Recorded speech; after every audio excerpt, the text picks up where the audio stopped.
And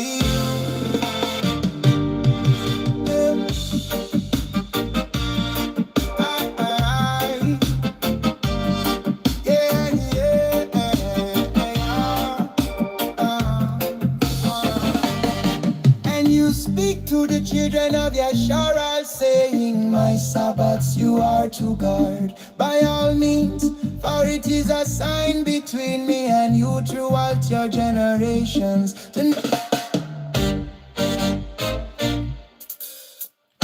Shabbat Shalom, Mishpaka. Shabbat Shalom.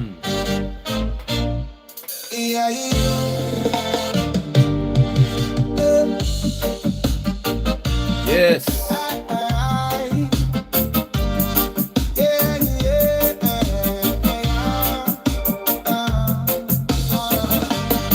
And you speak to the children of YAH, saying, my Sabbats you are to guard by all means, for it is a sign between me and you throughout your generations, to know that I'm setting you apart. We lift up your day, oh Yahuwah. Yes, we lift up your day, oh Abba Yahuwah. Praise. We esteem your day, oh Yahuwah. Yakub, let's give you praise. We lift up your day, oh Yahuwah. Yashar, give you praise. We esteem your day, oh Yahuwah. Yakub, let's give you praise. If you do turn back your foot from the Sabbath, from doing your pleasure on my set apart day, and shall call the Sabbath a delight, the set apart day of Yahuwah esteemed, and shall esteem it, not doing your own ways, not finding your own pleasure, not speaking your own words, then you shall delight yourself in Yahuwah.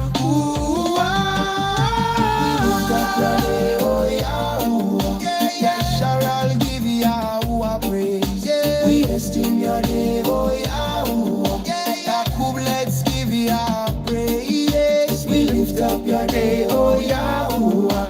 Yashar, I'll give you praise. We esteem your day, oh Yahuwah. Yes, let's esteem his day. This is his Shabbat Yom. Hallelujah. We give you praise, O Abba Yahuwah, on your day that is to be esteemed above all other days of the week. Yes. And I shall cause you to ride on the heights of the earth, and feed you with the inheritance of Jacob your father, for the mouth of Yahuwah has spoken to every child and mother. Barak Yahuwah, Barak Yahuwah.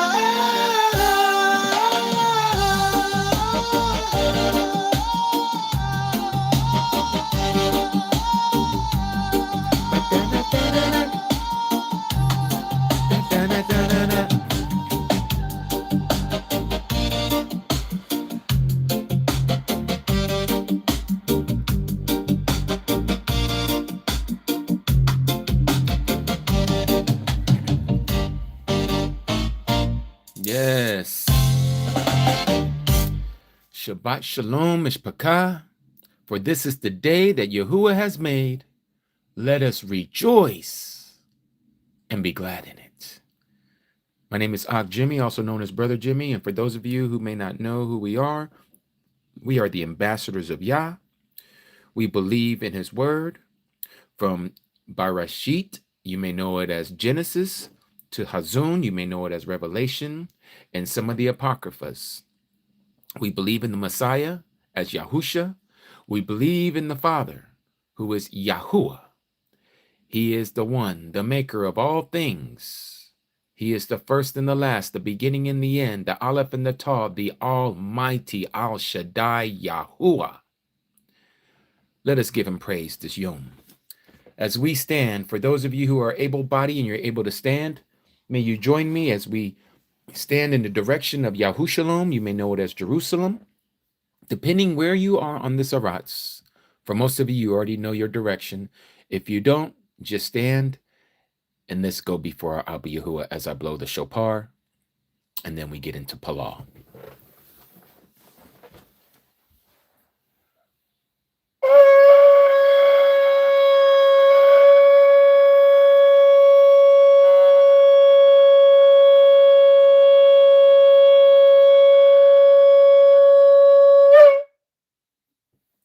Heavenly Abba Yahuwah, we come before you in the mighty name of your Bane, Yahushua HaMashiach.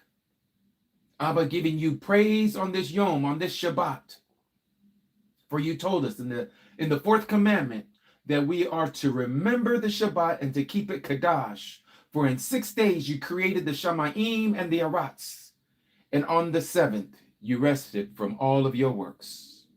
And you said that this is to be a commandment throughout all of our generations, for us and our children and our children's children, throughout the generations, that is to be kept in all of our dwellings. Abba, we are commemorating this day, remembering what you have done in 6 days and rested on the Shabbat. As all the Malakim and the Shamayim are also resting on this Yom, on this Shabbat. Abba, we ask that you forgive us for all of our transgressions that we have committed before you. May you not deal with us according to our ways, but according to your kindness and according for your name's sake, O Abba Yahuwah. Abba, we also pull off for all the Mishpachah, even those who don't know that this day is to be set apart. Those, O Abba, that you haven't revealed your truth yet to what day is the true Shabbat, where you haven't revealed the calendar to them, O yet, O Abba Yahuwah. We ask that you would reveal it to them as well. And where we are wrong, O Abba, we ask that you would correct us by your Ruach HaKadosh. May you reveal yourself more to us as the days go by, as we prepare, O Abba, ourselves for the third day, when you shall crack that sky and gather your remnant from the east and unto the west, O Abba Yahuwah. Abba, we uplift your name. We exalt your name, Rumamu Yahuwah. For there is none like you, O Yah. There is none like you, O Abba Yahuwah. All the other idols, all the other names are meaningless. They are spittle, O Abba. For you said that you would burn up all the elements of the Arats and everything that is in them, O Yah, the work of man's hands that they have worshipped and fashioned after their own image and after their own kind, O Abba, that they have given themselves over to. But we, your Mishpachah, your people, the Ami, we have given ourselves to you. We have given ourselves to your teachings. We have given ourselves to your commandments. And so, Abba, we ask that you would be and encamp about your people right now. We ask that your Ruach HaKadosh may teach us and lead us into all truth, O Abba. May you open up the eyes of us so that we may be able to get a little more glimpse of who you are, O Abba Yahuwah, by your words. All this we pull all before you in the mighty name of your Bane, in the mighty name of your Son, Yahushua HaMashiach, the Messiah. Hallelujah, Yahuwah. Hallelujah, Yahuwah, and Hallelujah, Yahuwah, Amat, Rumamu, Yahuwah.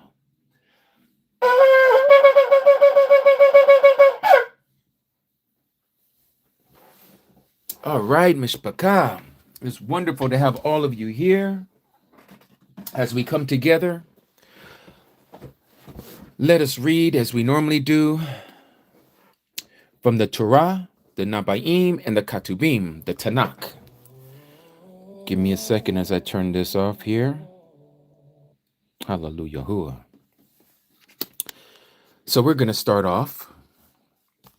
Let's see, where did I put my little notepad? There it is. We are going to start off. Yes, let's go to Exodus. Shemot.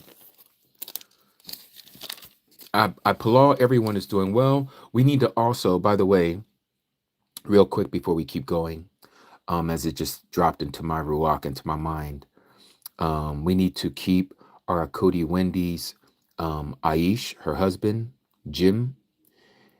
He has been once again taken to the ER. He's back in the hospital. And so we're going to pull off for him very quickly here. Heavenly Father, our Abba Yahuwah, we come before you, Abba, knowing that there is nothing that is impossible or too hard for you. Abba, we ask that you would deal with Jim while he's there in the ER. If it be your will, oh Abba, we ask that you would restore him back to health. And while doing so, oh Yah, we ask that you would bring shalom upon our Akodi, Wendy, as she's seeing her Aish laying on the gurney. May you comfort her, oh Abba, by your Ruach, as only you can. May you bring back remembrance of your word into her thoughts, so that she knows that you are ever present and that you are there beside her, that she is not going through this alone, and that we, as her mishpachah, Abba, as you put it in our heart, that we are there with her as well in Ruach. All this we ask in the mighty name of your Ben Yahushua HaMashiach. Hallelujah. Amat. Okay. So, Shemot chapter 40, I believe it is the last chapter. Yes, it is. And when this is going to be part of our text today, but I want you all to read this with me, starting at verse 1. Let me put this here.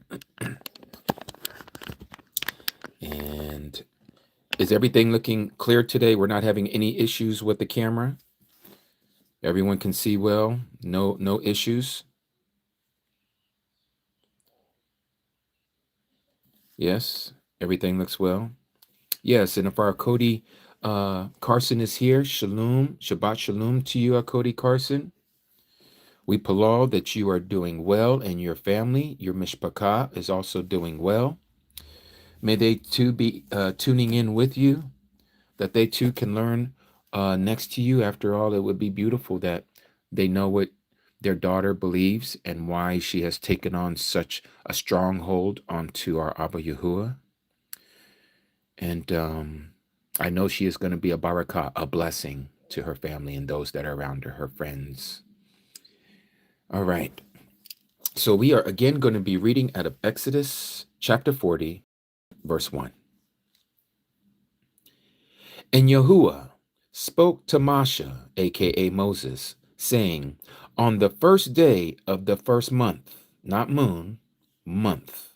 Notice that the word moon is italicized, meaning that it was placed in there by the translators.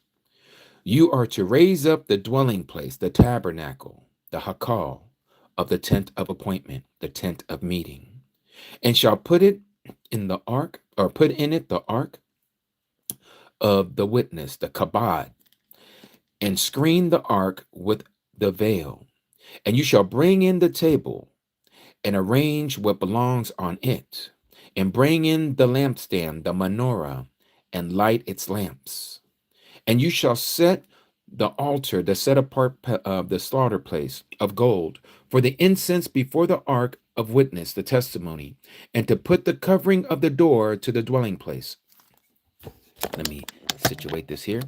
And you shall set the slaughter place, the altar, and the ascending offering before the door of the dwelling place of the tent of appointment, and shall set the basin between the tent of appointment and the slaughter place, and shall put water therein.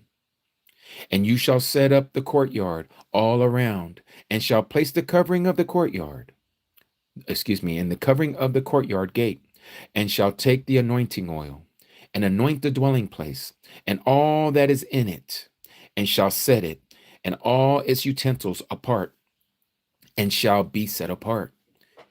And you shall anoint the slaughter place of the ascending offering, and all its utensils, and set the set apart place apart, and the slaughter place shall be most set apart. And you shall anoint the basin, and its stand, and its set apart. And you shall bring Aaron and his sons to the door of the tent of the appointment, and wash them with water. And you shall put the set apart garments on Aaron, and anoint him, and set him apart to serve as priest unto me. And you shall bring his sons, and put long shirts on them. Notice that, long shirts on them, meaning that they would be shirts that would be longer than most of us wear. They would usually go down either to the knees or even down to the ankles. Okay, we may call it a robe today. and shall anoint them, and you anointed their father, as you have anointed their father, and they shall serve as priests unto me. And their anointing shall be for them an everlasting kahanim, priesthood, throughout your generations, or throughout their generations. And Masha did according to all that Yahuwah had commanded him, so he did. Notice this. And it came to be in the first month of the second year, on the first day of the month, that the dwelling place was raised up. Notice the timing. It was on the first day of the second year that they came out of Mitzrayim, out of Egypt. On the first day of the month. This would be Rosh Hashanah, also known as the New Year, that the dwelling place was raised up. And Masha raised up the dwelling place and placed its sockets and set up its boards and put its bars and raised up its columns and spread the tent over the dwelling place and put the covering of the tent on top of it, as Yahuwah had commanded Masha. Notice that Masha took the information and he applied it. He acted upon it. Verse 22, and he put the table of the tent of appointment on the north side of the dwelling place, outside the veil, and set the bread in order upon it before Yahuwah, as Yahuwah had commanded Masha. And he put the lampstand in the tent of appointment opposite the table, on the south side of the dwelling place. Notice that everything has its particular location of where it is supposed to be. And lit the lamps, the menorah, before Yahuwah, as Yahuwah had commanded Masha. And he put the gold slaughter place in the tent of appointment in front of the veil, and burned sweet incense on it, as Yahuwah had commanded Masha. And he set up the covering to the door of the dwelling place. And he put the slaughter place of the ascending offering before the door of the dwelling place of the tent of appointment, and offered upon it the ascending offering and the grain offering, as Yahuwah commanded Masha. And he put the basin between the tent of appointment and the slaughter place, and put water therein for washing. And Masha and Aaron and his sons washed their hands and their feet with water from it. As they went into the tent of appointment, as they came near the slaughter place, they would wash, as Yahuwah had commanded Masha. And he raised up the courtyard all around the dwelling place, and the slaughter place and the place of the covering of the courtyard gate. And Masha completed the work. And the cloud covered the tent of appointment, and the esteem of Yahuwah filled the dwelling place. And Masha was not able to come into the tent of appointment because of the cloud that dwelt on it. And the esteem of Yahuwah filled the dwelling place. And when the cloud was taken up from the above of the dwelling place, the children of Yasharal went onward in all their journeys. But if the cloud was not taken up, then they did not set out to the day that it was taken up. For the cloud of Yahuwah was on the dwelling place by day, and fire was on it by night, before the eyes of all the house of Yasharal in all their journeys. Hallelujah. Now let's go to the Nabaim, also known as the prophets. And we are going to read, where is it here?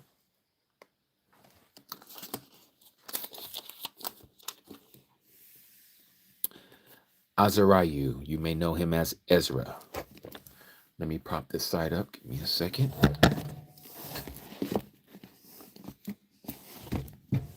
All right.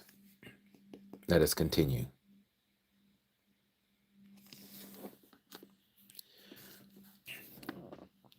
And in the first year of Karash, sovereign of Persia, that the word of Yahuwah by the mouth of Yirmiyahu might be accomplished, Yahuwah stirred up the Ruach of Karash, sovereign of Persia, to proclaim throughout all his reign, and also in writing, saying, Thus said Karash, sovereign, or the king of Persia, Yahuwah, Alua Alahim, the mighty of mighty ones of the Shamaim, has given me all the reigns of the Arats, all the kingdoms of the earth. And he has commanded me to build him a house in Yahushalom, that is in Yahudah. Who is among you of all his people? His mighty one be with you, be with him, and let him go up to Yahushalom, that is Jerusalem, that is in Yahudah, and build the house of Yahuwah, Alua Alahim of Yasharal. He is the mighty one, Alua Alahim, the mighty of mighty ones, that is in Yahushalom. And whoever is left from all the places where he sojourns, let the men of his place help him with silver and gold, with pleasantries and livestock, besides the voluntary offerings of the house of Alua Alahim, that is in Yahushalom. And the heads of the fathers, houses of Yehuda and Benjamin, and the priests of the Lewites, with all those whose Ruachot, Alua Alahim, the mighty of mighty ones, had stirred up, rose up to go up and build a house for Yahuwah, that is in Yahushalom. And all those round about them strengthened their hands with objects of silver and gold, with pleasantries and livestock, and with all valuables, besides all that was voluntarily offered. And sovereign Koresh brought out all the utensils of the house of Yahuwah that Nebuchadnezzar had taken from Yahushalom, and put it in the house of his mighty ones. And Koresh, the king or the sovereign of Persia, brought them out by the hand of Mithridath, the treasurer, and counted them out to Sheshabatsar, the leader of Yahudah. And this was their number, 30 gold dishes, 1,000 silver dishes, 29 knives, 30 gold basins. Next, 410 silver basins, 1,000 other utensils. All the utensils of gold and silver were 5,400. Shashbatsar took all of them with the exiles, that is, those who were led into captivity of the house of Yasharal, that is, those of Benjamin and Yahudah, who were brought from Babal to Yahushalom. And these are the sons of the province who came back from the captivity of the exiles, whom Nebuchadnezzar, the king of Babylon, had exiled to Babal, and who returned to Yahushalom and Yehudah, each to his own city. And then it goes on and it starts listing the amount of people who was with them and where they were from. And as you can see, the list does not leave anyone out. And it goes on and on and on. This was a huge undertaking that they all came together to do this. And so we're going to pick it up from verse 62. These sought their register among those who were counted by genealogy, but they were not found, so they were barred from the priesthood as defiled, meaning that they were not qualified. And the governor said to them that they should not eat of the most set apart gifts until there stood up a priest with the Urim and the Thummim. Okay, the Mormons love using the Urim and the Thummims, talking about how Joseph Smith received the Urim and the Thummim, and they like to say this is how they got the Book of Mormon. Anyways, let's continue. That was just a little side note. Verse 64.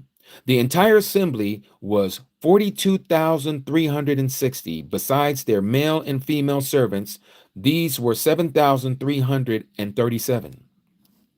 They also had 200 men and women singers. Boy, you're talking about a huge choir. Their horses were 736, their mules 245, their camels 435, donkeys 6,720, and some of the heads of the fathers' houses, when they came to the house of Yahuwah, that is in Yahushalom, offered voluntary for the house of Alua Alahim to establish it in its place. They gave according to their ability to the treasury. For the work, 61,000 gold drachmas, 5,000 minas of silver, 100 priestly garments, and the priests and the Lewites, and some of the people, and the singers, and the gatekeepers, and the Natanim, that dwelt in their cities, and all their Yashralim in their cities. Does anybody know what Nathanim is? I don't know what it is off the top of my head. Nathanim. I think those are the gifters, because I know Nathan is gift. So I'm assuming that must be that, and the gifts that dwelt in their cities. I'm not sure. Somebody, if you can look that up, that would be awesome. All right. So let's continue. Now we're going to go to the Katubim, also known as the writings.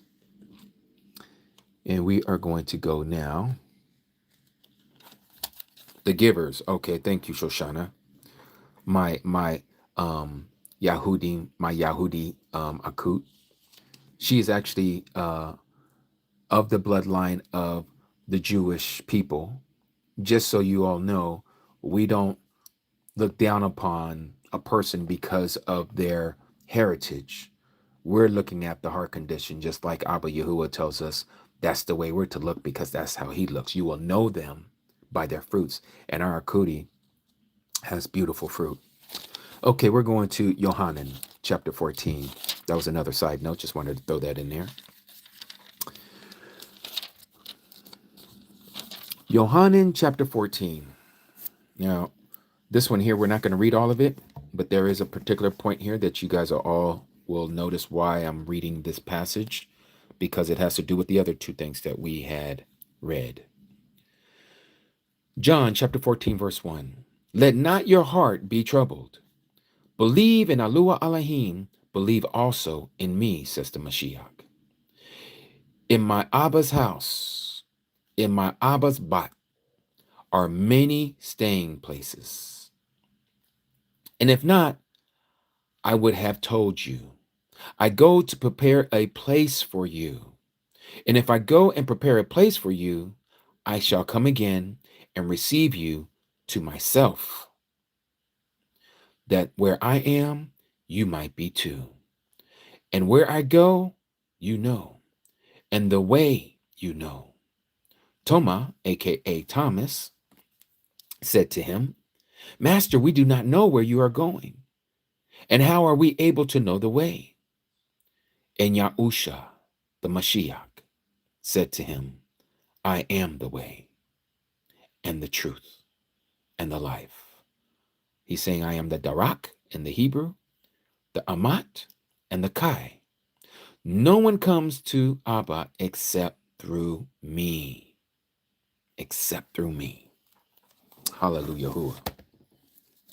Now, as we do this together today, before we get into our subject matter, I want us to remember and recall into our memory, as we go here into Yashayahu, chapter 58, why day is to be set apart, okay? Let us remind ourselves. I always need to remind myself, so I keep myself on point. So I am not doing something that is displeasing to our Abba, specifically on this day. And so in Isaiah chapter 58, verse 13, it says this, which you heard some of these lyrics in the song that I played at our opening. If you do turn back your foot from the Shabbat, from doing your own pleasure on my set apart day, right? From doing your pleasure, your own pleasure on my set apart day, and shall call the Shabbat a delight. The set apart day of Yahuwah, esteemed, uplifted, exalted, and shall esteem it, shall exalt it, not doing your own ways. Let's take note of that on a Sabbath. Not doing your own ways, nor finding your own pleasure, nor speaking your own words. Nor speaking your own words. That is probably the most difficult out of all of these instructions that we have been given. Then you shall delight yourself in Yahuwah, and I shall cause you to ride on the heights of the Arats, and feed you with the inheritance of Jacob, your father.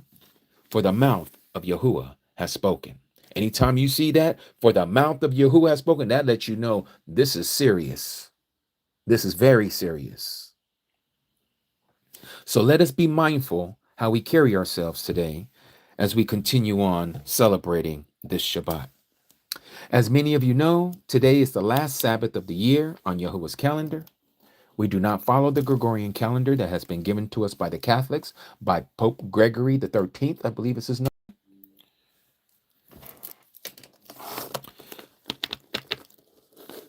So here we go. Today is the last Shabbat of the year. So for those of you who have a calendar bead, as you see here, I'm taking out the zip, the tie down, and putting it over the bead for the Shabbat. On this particular bead, it is the gold bead. All the gold beads are the Shabbats. This is the last Shabbat of the year. This is the 12th month, the 28th day. Tomorrow is the void day. We were speaking about that yesterday. Our Aki Lester, I don't know if he's here today. Shabbat Shalom if he is. He had brought up a great observation about Genesis chapter 1, before verse 3, how that day before, the time before he said, let there be light, that it says there in verse 2, that the earth was without form and was void. Okay, void. Here it is. We have our void day. The very next day would be the first day of the week. Remember, this is the Sabbath. This day, tomorrow, we do not count. We live it out. Okay, this is so we're back in line with the sun cycle, the SUN cycle, 365-day count, but we're told to only keep a 364-day calendar, which allows us to see that there is one day that we are not to account with this calendar because it is not divisible by 7. 7 times 52 gives us exactly 364, no remainder. So the very next day, as you see here, let me contrast it with my background here so you guys can see it a little better. So the very next day, after the void day tomorrow, is going to be the first day of the week. And then you have the second day of the week.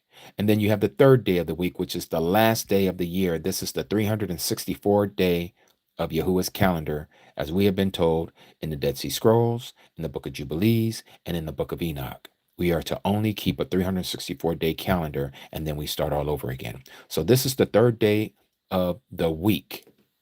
Okay, and then we go to the first day of the year, which is the fourth day of the week. This is going to be in conjunction with what we know as the spring equinox. From the spring equinox, 3 more days. That takes us to the first Sabbath of the year. So this year, the Sabbath will no longer be on this day, what we know as Sunday. It will now be on a Monday, M-O-N day. Okay, and I'm using these pagan terminologies so that for those of you who don't know, you can now follow along to understand what I'm talking about. All right. Now, today is not a day that I'm going to do a calendar study, because we're going to be doing a calendar study practically every day starting Tuesday, Pagan Day Tuesday, because I will be doing a sighting of the spring equinox. For those of you who've never done it or have never seen it before, I will be doing it, Yahuwah willing, from a location outside of Las Vegas, Nevada, which is where I reside. And we are going to follow the sun from sunrise to sunset for the next 5 days as it leads up to the spring equinox, which falls on the pagan month and date, March 20th. Okay, I hope I made that very clear. I don't know exactly what time I'm going to be going live on YouTube, and then I'll be going live also on TikTok throughout the day, but I will be making sure to go on YouTube. That is this platform here is where this is going to be the official recording of the sighting of the sun for the sunrise and the sunset. All right. Okay. So let's go back to Exodus, Shemot, chapter 40. Now, this also kind of brings us a little bit into the calendar, but I want you all to see something.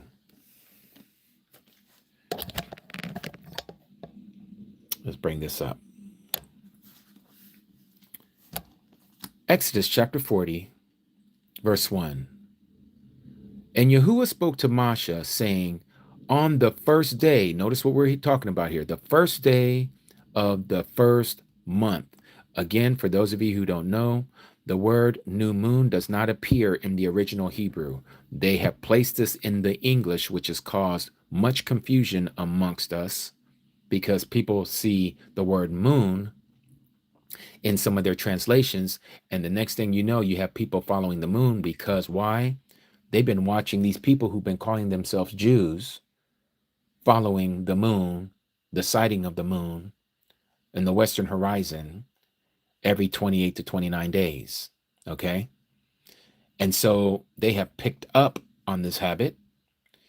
And you can see the translators of this book called The Scriptures TS 2009 have been influenced by these Jewish people. All right. So I just wanted to make a point so you all know this word. This is why it's scratched out.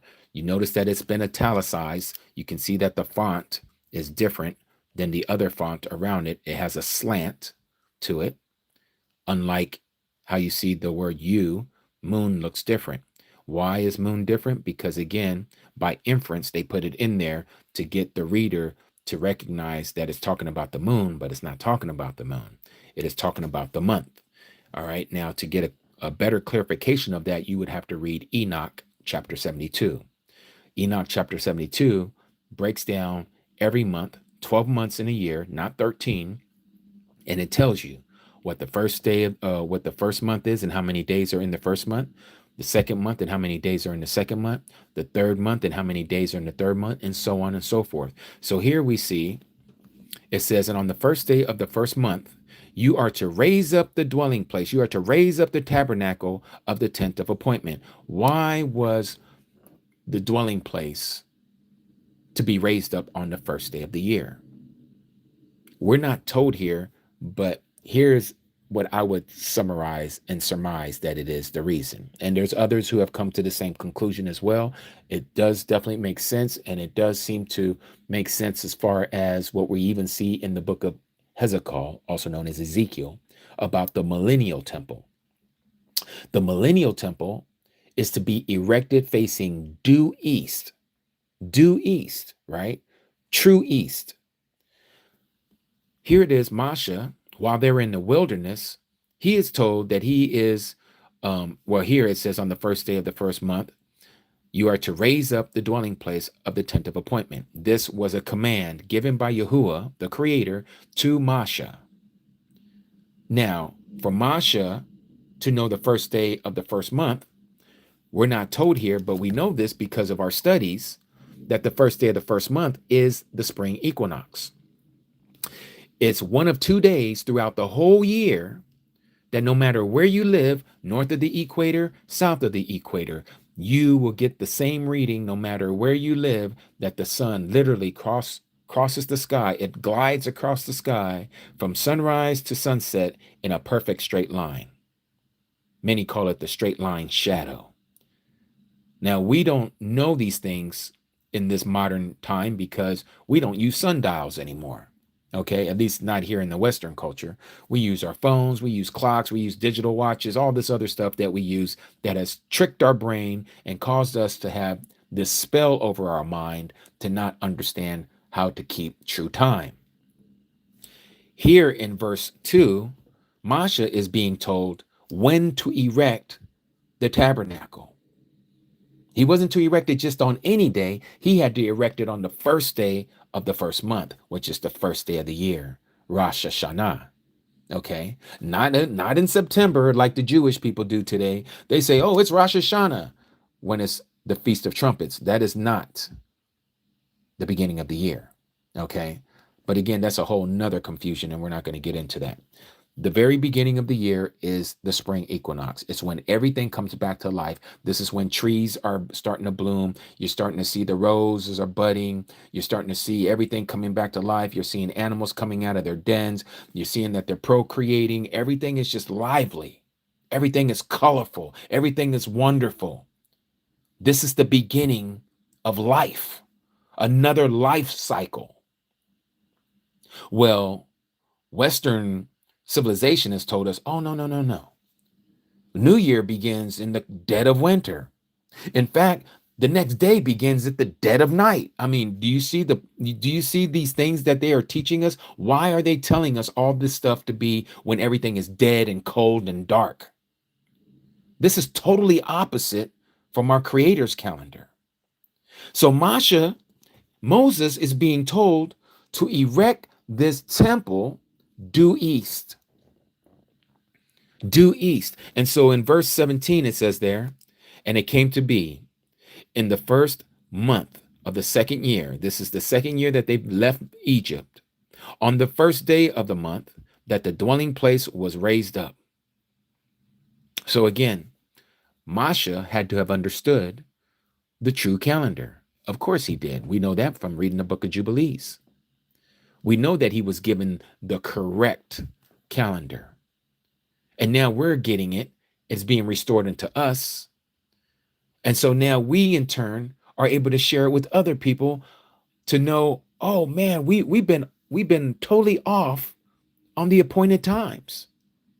We have people following the moon. We have people following 7-day cycles of just thinking that it's all 7 days, 7 days, 7 days. We got people following the Gregorian calendar, trying to use that as the first. They're trying to say April 1st is the first month of the year. All of this, none of that is biblical. None of that is scriptural. None of that is from the scripture. And you have people who are parroting this, like Holly wants a cracker, saying, oh, this is why they say that the first day of April is April Fool's. Yes, that's what they say, but that has nothing to do with Yahuwah's calendar. That has nothing to do with Yahuwah's calendar. That's a Roman concept. They constructed that. It's just another layer of confusion that Satan has placed upon the eyes of Adam's kind. Don't weary yourself with that kind of stuff. Because if you continue on down that stuff and you're looking at the next thing you know, you're going to be looking at the back of a turtle talking about there's 13 months because there's 13 plates on the back of a turtle's back on its shell. Well, this is what the natives believe, and they say that North America is in the shape of a turtle. This is the motherland. Are we going to be that easily deceived? You need to look into these matters. This is why we do what we do. We're doing this to give all praises to our Abba Yahuwah who gave us this instruction. And so we see that Masha understood the first day of the year. And he was to erect the tabernacle, not where he wanted. He had to have it placed directly due east on the first day of the year, on the first month of the year. And the only way he would know that is to see when that sun was coming up due east out of that fourth portal, for those of you who know the book of Enoch, chapter 72. That sun, and this is what you're all going to see when I go out into the wilderness here locally, because I'm going to be going live here local time right around 6 o'clock, because I believe that the sun is going to be rising right around like 6:30-ish. And as it's coming up, we're going to get to view it all together. You're going to get to see me mark it down on my drywall. We're going to go through the whole process. So no one can say they don't know how to do it. Now, the only reason why you don't know how to do it is because you're not applying it. But you have to know for yourself. This is why we do what we do. I'm not just going to be talking scripture. I want to show you how it's to be applied. For too long, we've been going to these houses of worship for too long. We've been coming into these so-called TikTok rooms and YouTube rooms and listening to all these people talk, and nobody's showing you nothing. Why is that? We can all sound like scholars, but now it's time to show the application. We got to show how this is done. This is why all of this is being restored. So let us not just be hearers of the word. Let's be doers of the word. Yeah, Amat? It is the truth. It is the truth. Hallelujah. Okay, let's continue.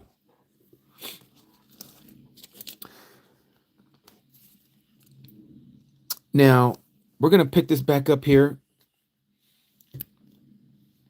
Where is it?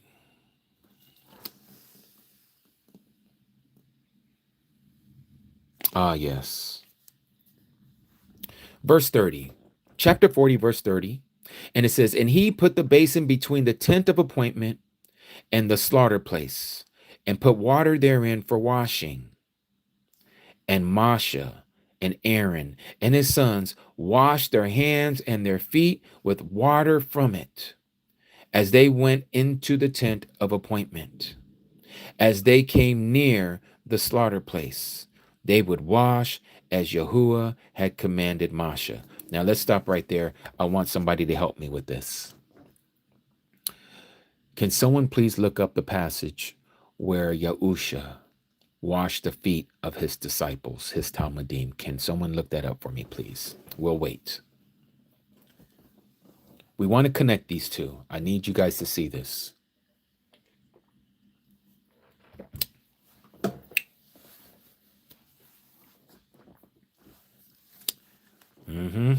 I can hear the pages and I can hear the phones. Everybody's going looking for it. Let's see. Who finds it? Who finds it? John 13. Thank you, Queen. You quick with that sword, girl. Tudata, Cody. Yes, Tudata, all of you. Tudata. Yohanan 13. Let's go there. All right. Let's read together. Now, again, we know that the Pesach is getting ready to come up. I'm getting so excited and I'm getting emotional thinking about it because this is a time, again, that we're doing this. Like today, we're doing this, and Abba Yahuwah sees all of this. Tudata, Cody Shelby.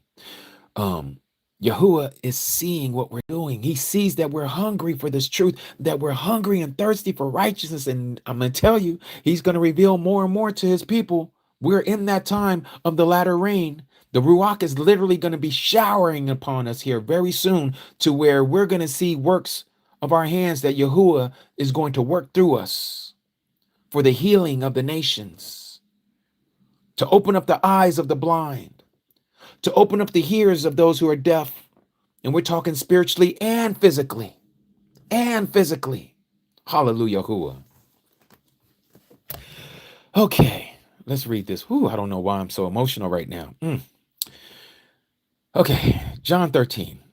And before the festival of the Pesach, you may know it as the Passover, Yahusha, knowing that his hour had come, that he should move out of this world unto our Abba, having loved his own who were in the world, he loved them to the end. And supper taking place, Shaitan, having already put it into the heart of Yahuda, of Yaakov, you may know him as Judas the Iscariot, bane of Shimon, that was to deliver him up, deliver our Messiah up. Yahusha, knowing that the Father had given all into his hands, and that he had come from Alua Alahim, the mighty one, and was going to Alua Alahim, meaning that he was about to be reunited with the source, with the Ruach, with our Abba, Yahuwah. And so he rose from the supper and laid aside his garments, and having taken a towel, he girded himself.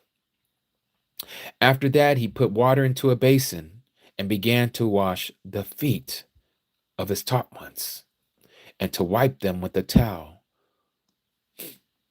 with that he had girded himself with. Let's stop right there. Here is the Master, the Creator, the Father in the flesh, kneeling down before the feet of his disciples, his Talmudim, and he's washing their feet. When you talk about being humble, here is the Creator of the heavens and the earth, Mishpachah. You would think because he's the King of heaven and earth, they should be washing his feet, right? And this is exactly what we see going on here. Verse 6, and so he came to Shimon Kappa. I love our Aki. I love Kappa. I can't wait to meet Kappa as well. And he said to him, Master, do you wash my feet? Yahusha answered and said to him, you do not know what I am doing now. Notice what he says. You do not know what I am doing now, but you shall know after this. You will know after this. And Kappa said to him, by no means shall you wash my feet ever. Yahusha answered him and said, if I do not wash you, you have no part in me or with me. And Shamun Kappa said to him, Master, not my feet only, but also my hands and my head. Wash me, just wash me all. He wanted all of it because he wanted all of Yahusha, like some of us should be. Now, the reason why we read this, let's go back. Let's go back and look at this. Shemot chapter 40. Verse 31. And Moshe and Aaron and his sons washed their hands and their feet with water from it as they went into the tent of appointment, and as they came near the slaughter place, they would wash as Yahuwah had commanded Moshe. So what was happening with our Messiah right now? Why was he washing his disciples' feet? Notice what it says here. Verse 1. And before the festival of the Pesach, Yahusha, knowing that his hour had come. What hour? For him to be our offering. So here he is, doing double duty, multitasking, if you will. Not only is he the high priest, but he's also the sacrificial lamb. So he goes and he washes everyone's feet who are going to be kings, who are going to be priests, who are going to rule and reign with him for 1,000 years. They had to be ready. They had to be prepared. They had to be clean. They had to qualify to handle the Lamb, the Mashiach, the one who was going to be slain. That was written before everything was written, before the foundation of the world. This was his plan. And so they had to be washed from head to toe, or from hands and feet, rather. And so, again, Yahusha answered and said to him, you do not know what I am doing now. Many of us didn't understand this. Why is Yahusha washing the disciples' feet? Has anyone ever told you why he did that? Most of us do that to say that it's just a custom. Let's do this right before we eat the Pesach. And people get down and they bend down and say, we're doing this because we're serving and not to be served. Yes, that's true. But the actual meaning is that we're doing this because we're going to be kings and priests, just like what we see here that we're reading in Exodus chapter 40. Again, let's back it up. Verse 29. And he put the slaughter place of the ascending offering before the door of the dwelling place of the tent of appointment, and offered upon it, and the ascending offering and the grain offering, as Yahuwah had commanded Moshe.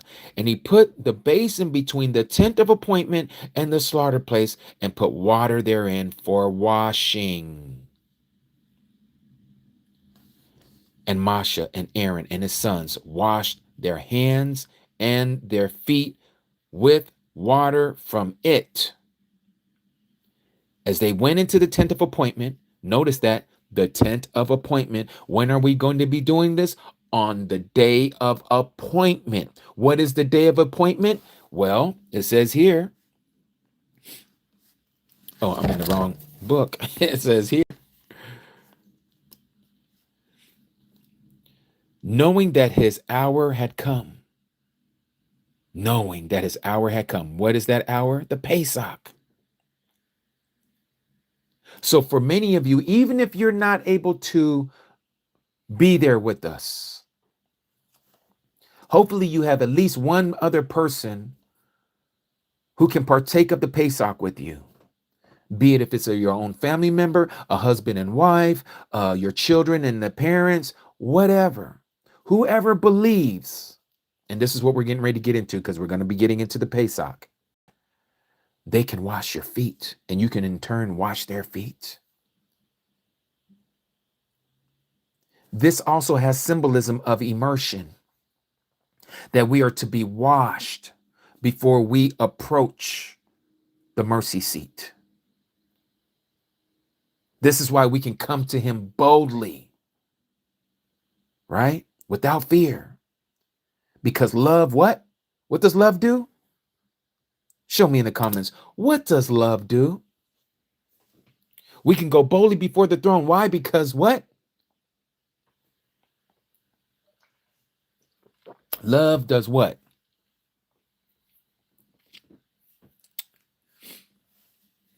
Well, yes, love does cover multitude sin, casts out all fear. Thank you, Michael. It casts out all fear. This is why we can boldly go before the throne of mercy, of favor.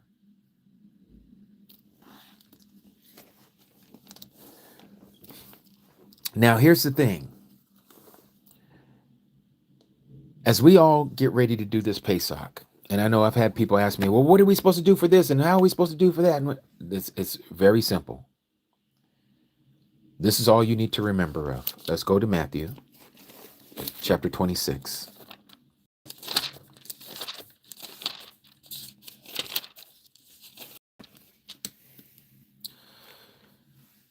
Verse 26, chapter 26, verse 26. And as they were eating, Yahusha took the bread and having Baruch broke and gave it to the taught ones and said, take, eat, this is my body. So you're going to have some matzah crackers, okay? Hopefully you can make your own. Please watch the video of our Kuti, Stella YAH, as she has shown step-by-step how you're to do it. I think she put it together. Cody, Stella, if you're here, if you did, can you confirm that you did? Give me a yes or a 7, so others can go to your TikTok channel and they can learn how to do it themselves. Yes, you did. See, beautiful. You've seen it. All right, great, great, great. It's going to be on TikTok. Follow our Stella and I believe, what's your handle on TikTok, Cody, Stella? Is it Stella G? Or Stella G. You can also do another. Yes. Whatever you need to do. I just want people to be able to get it themselves, do it for themselves, so you don't have to buy it, because there's some rumors about what they're doing with some of these matzah crackers, and I am not liking what I'm hearing. I don't want to, pass judgment, but I would say if you can make it yourself, it's way better to do so. Okay. All right, and so then the next verse says this, and taking the cup and giving thanks, he gave it to them, saying, drink from it, all of you, for this is my blood, that of the renewed agreement, that is shed for many for the forgiveness of transgressions. Okay, so those are two things you're going to want to have. You don't have to drink actual fermented wine, okay, fermented grapes, called wine. You can just buy you Welch's grape, or you can get what is that one called? Keter or Ket? I can't remember the name. Aki Emmanuel, you can help me out with that one. But you can get Kedim, I think it is, right? Kedim is the yes, Kedim. Thank you, Aki Emmanuel. Yafa. And you can get the Kedim. They pretty much sell it in all of your corporate grocery stores here in the United States. And do get that. If you can't, if you're okay with drinking wine, get you some red wine, not white wine, red wine. Okay. And the red wine is symbolic of the blood. All right. So those two things you're going to want to have. Okay. You don't have to have a piece of lamb. All right. None of that is required, because again, we have the Lamb who was slain before the foundation of the world. He was our ultimate offering. All right. Now, for those of us who wish to observe the Passover more of the traditional way, of course, we're not going to unalive a lamb ourselves. We just go to the butcher. We get ourselves a piece of lamb. We cook it, chop it up. Everybody eats it in haste. And we're going to go through all of that here. Okay. But this is what you need right here. And this is Matthew chapter 26, starting at verse 26 to 28. Okay. All right. So let's continue. Now we're going to go back here. We're going to go to Numbers. Numbers, I believe it's 9. Yes. Now this is talking about those who did not partake of the first Passover. I know some of you know this and some of you don't. Just to give a backstory for those of you who don't. So there's 2 times that you can in a year do the Passover. You're not supposed to do both of them. You either do the first one or you do the second one, but you don't do both. Okay. The second one is a makeup for those who couldn't partake of the first one, be it because they were out away from home, because they were traveling, or they were in war, or they weren't clean, like they maybe just had intimacy with their husband or wife, and that would make them unclean. They would have to wait for the next month, okay, because for whatever reason they came into the understanding and didn't know about the Pesach, so they just missed the first one, all right, or they couldn't take of the first one, so now they can take the second one. So this is what we're reading here in Numbers chapter 9. So let's read this together. And Yahuwah spoke to Moshe in the wilderness of Sinai in the first month of the second year. Remember what we just read in Exodus chapter 40. Remember, they just set up the tabernacle. Okay. So this is the same time. It's the first month, second year. All right. After they had come out of the land of Mitzrayim, also known as Egypt, saying, now let the children of Yasharal perform the Pesach, the Passover, at its appointed time, at its specific time. Okay, not when you want it, not because you're following some other man-made calendar, but his calendar, the calendar that he gave us. Okay, on the 14th day of this month, between the evenings, perform it at its appointed time. According to all its laws and right rulings, you perform it. Now, here's the thing. People see between the evenings and they think that you can eat the Passover from one evening all the way to the next evening. That's not the case. The Passover is observed from evening to evening, but the eating of the lamb, we're given specific instructions, and you'll see that as we continue. Okay, so the Passover, yes, is a 24-hour period from evening to evening.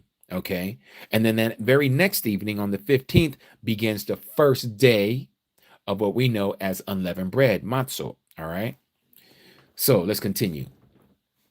So they performed the Pesach on the 14th day of the first. Oh, let me back up. Verse 4, and Moshe spoke to the children of Yasharal to perform the Pesach. So they performed the Pesach on the 14th day of the first month between the evenings in the wilderness of Sinai, according to all that Yahuwah commanded Moshe. So the children of Yasharal did. Now let me show you that this is where the King James got this translation correct, and the scriptures had it wrong. Okay, so let's go to. And you guys know I don't like the King James, but you got to give credit where credit is due when things are just correct. And when things are wrong, you just have to speak the truth. So here we are in the King James Version, going to Numbers chapter 9. Chapter 9, Numbers, okay. In the 14th day of this month at evening, they just put the word, the Old English, even. You shall keep it in its appointed season or its appointed time, according to all the rites or all the respective customs of it, and according to all the ceremonies thereof, you shall keep it. Okay. And so again, verse 5, and they kept the Passover of the 14th day of the first month at evening in the wilderness of Sinai, or Sinai, as some of you pronounce it. According to all that Yahuwah commanded Moshe, so did the children of Yasharal. So now let's go back here to the scripture TS 2009. Pick it up.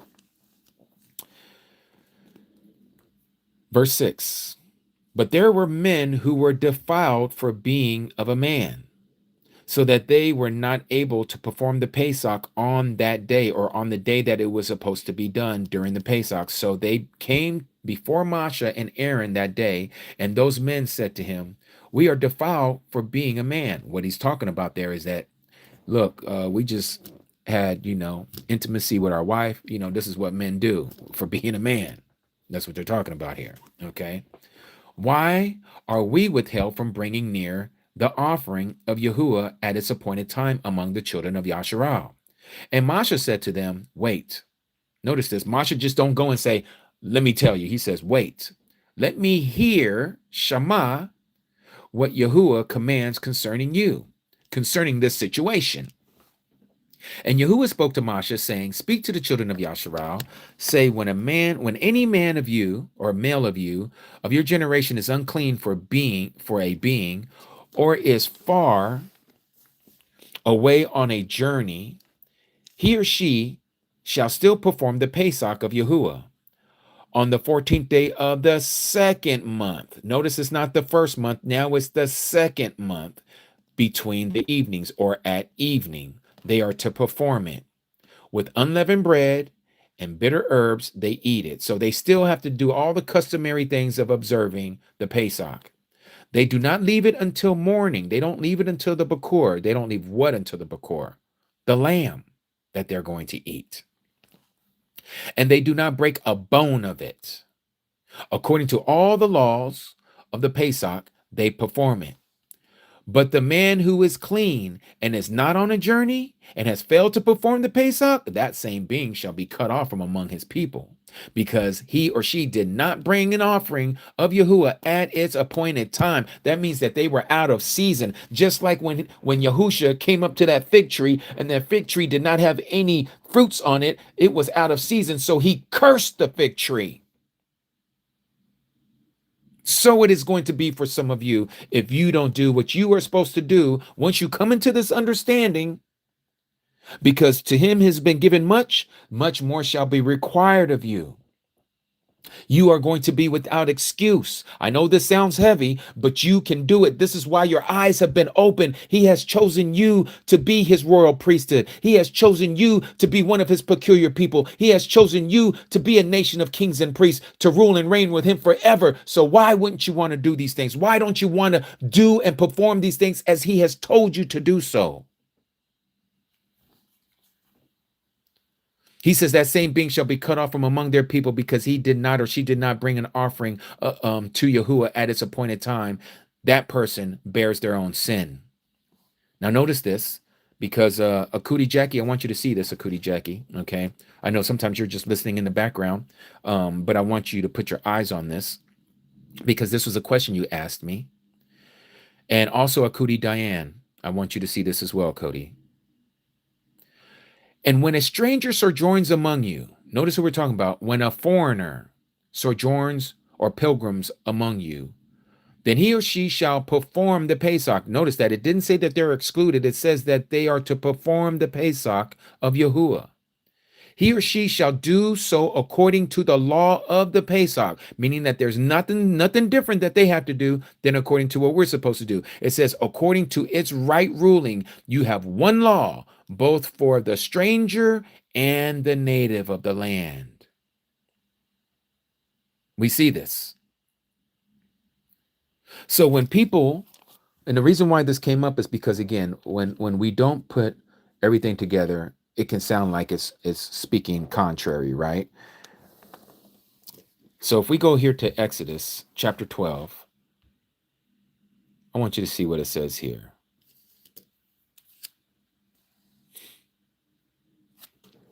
Let me see. Where's that passage that I'm looking for, where it says that the stranger that is among you is not to I thought it was in Exodus chapter 12. Where is that passage at?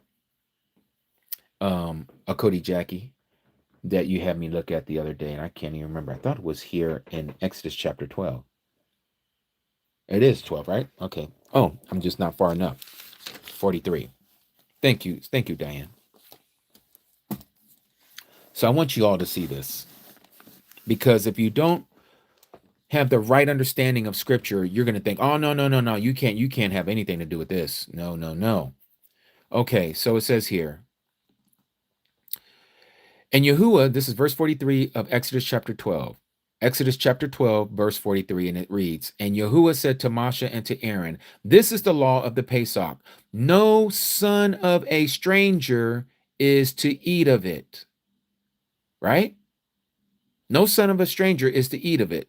This is the law of the Pesach.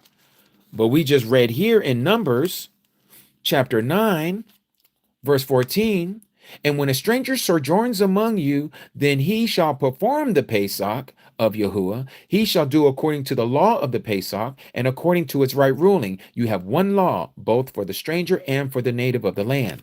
So then if we go back here and we look in Exodus chapter 12, verse 43, it says, and Yahuwah said to Moshe and Aaron, this is the law of the Pesach, the Passover. No son of a stranger is to eat of it. But any servant of a person has bought for silver, when you have circumcised him, then let him eat of it. A sojourner and a hired servant does not eat of it. It is eaten in one house. You are not to take any of the flesh outside of the house, nor are you to break any of its bones. All the congregation of Yahshua are to perform it. And when a stranger sojourns with you and shall perform the Pesach to Yahuwah, let all his males be circumcised, and then let all them come near and perform it, and he shall be as a native of the land, but let no uncircumcised eat of it. So this right here, when you understand what is being saying, because it's saying again, there is one law for the native born and for the stranger who sojourns among you. So who is the son of a stranger? The son of a stranger is one who is not a believer. He's one, or she is one, who believes in something else, but doesn't believe in Yahuwah. They may believe in Jesus. Yeah. They may believe in the Lord thy God. Right? But they're not keeping any of the things that we know that we're supposed to keep, because of the agreement that was made with Israel was not made with Christians. It was not made with the church. It was not made with the Gentiles. The Gentiles must become Israel. That way they can partake. Then you are no longer a foreigner. You're no longer a stranger. You are now one, as if one native. That's what is being told to us. But if you are not part of Israel and you continue to call yourself a Christian, or you continue to call yourself a Gentile, or you're not doing the things of the ways that the Messiah has taught us, to tell us that if we love him, to keep his commandments, and you've been taught and you are performing not to keep the commandments, you are not to partake of this. It has nothing to do with you. You are not his people, because you are not in the agreement of the covering. You are not under the bond of the agreement, the bond of what people like to call the covenant. The covenant that has only been made with Israel, and it was renewed with Israel. You can read that in Jeremiah chapter 31, verse 31, and you can go to Hebrews in the New Testament, chapter 8, verse 8, 9, and 10, and you'll see the same thing, because it's being quoted from Jeremiah chapter 31 in Hebrews chapter 8.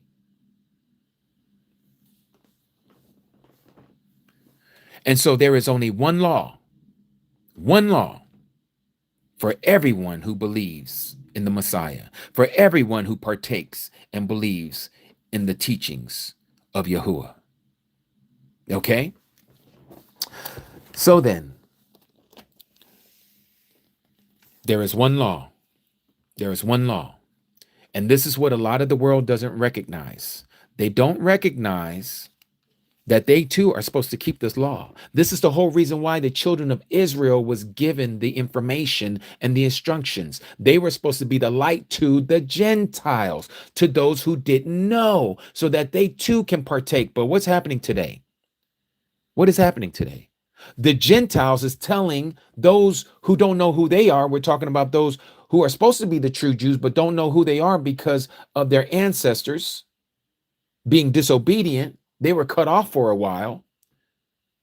So the Gentiles are over here trying to tell us how we are to live, how we're to become Christians. We're not to be Christians. We're still supposed to be Nazarene. We're supposed to be followers of the way. We're supposed to be the followers of the Messiah, not the Roman Christ, but the Hebrew one. And I know for some of you, this is hard to swallow and hard to hear, but that's okay, because the truth hasn't been given to everyone. He says, many are called, but a few are chosen. Many have been given the invitation, but only a few of those who have been given the invitation will be saved. Everyone else, they can continue to play what they want to play and do what they want to do. If you want to play church, you go ahead and keep on going to church 2819 and listen to Mitchell. If you want to be the true believer, then you open up your book and you allow the Spirit to teach you and guide you into all truth. Because many of us have been being led by blind guides for far too long. And this is why now he's opened up the eyes of his people, and you're finding truth in places of platforms like this. because you're not going to find it in these brick and mortar buildings calling themselves churches and assemblies. They're teaching you the Roman way. They're teaching you the harlot. They're teaching you how to sleep in the bed with the prostitute. This is all spiritual speech that I'm speaking of, by the way. But for those of you who have eyes to see and ears to hear, as we're entering into a new year, and it's so amazing that we're able to live at this time, to see the things that are happening right now before our face, and we're getting ready to enter into another year. Some of you are saying, but wait a minute, we're already in 2026. We're not talking about the Roman construct of their Gregorian calendar. We don't follow that. We use it because we're in the world, but we're not of the world. The calendar that we use that has been restored to his people is Yahuwah's calendar that was given to Enoch and that was given to Masha, to Moses. This is what we follow. This is what we keep. Because for you to know the prophecies, why we're being told so many days, 1,290 days, 1,260 days, 2,300 days, what are those based off of? It's not based off of the Gregorian calendar. These days have been given to us so that for those of you who have been given the restored calendar, you will know how to count your days, to number your days to the time when Yahuwah, through the Messiah Yahusha, cracks that sky to gather his elect from the four winds of the earth. He says, you shall know it when it's at its very door. You will know that day. You just don't know it right now. None of us knows it right now. But when the time starts going and it starts ticking, you will know it. That's why he gave us the amount of days. 1,260 days. The woman shall be fled into the wilderness where she has a place prepared for her for time and times and a half a time. Why do you think that's being told to us?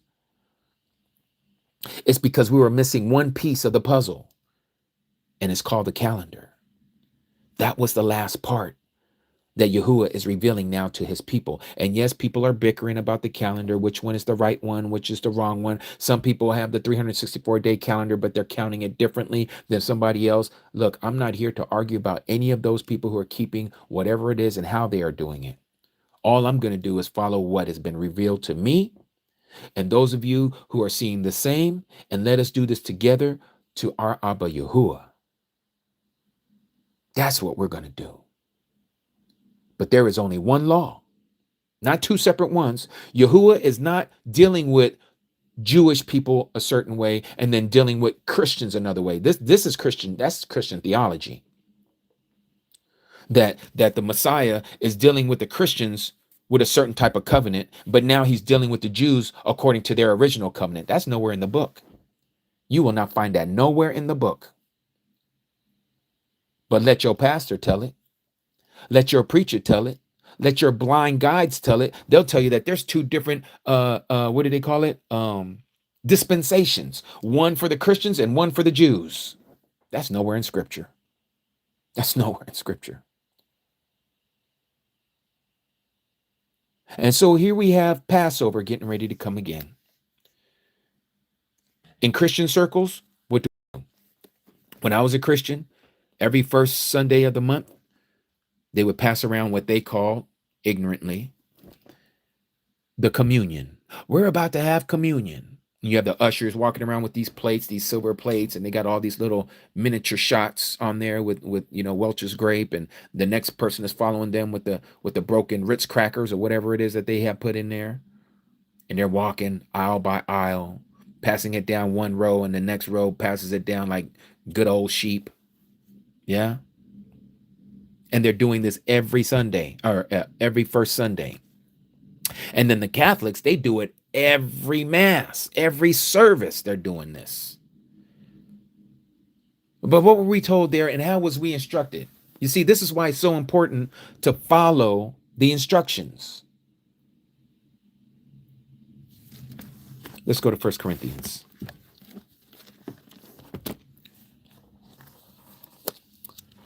1 Corinthians chapter 5, verse 8 says this. In fact, let's back up a little bit. We've got to get a little bit of context of what we're reading.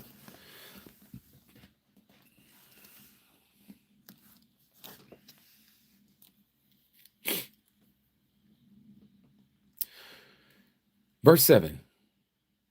Therefore, cleanse out the old leaven, so that you are a new lump, as you are unleavened. For also our Mashiach, Pesach, was slaughtered for us. So then let us celebrate the festival. How many of you Christians, if there's any of you in here, have you ever celebrated Passover? You don't celebrate Passover, you celebrate Easter. Easter has nothing to do with the Messiah.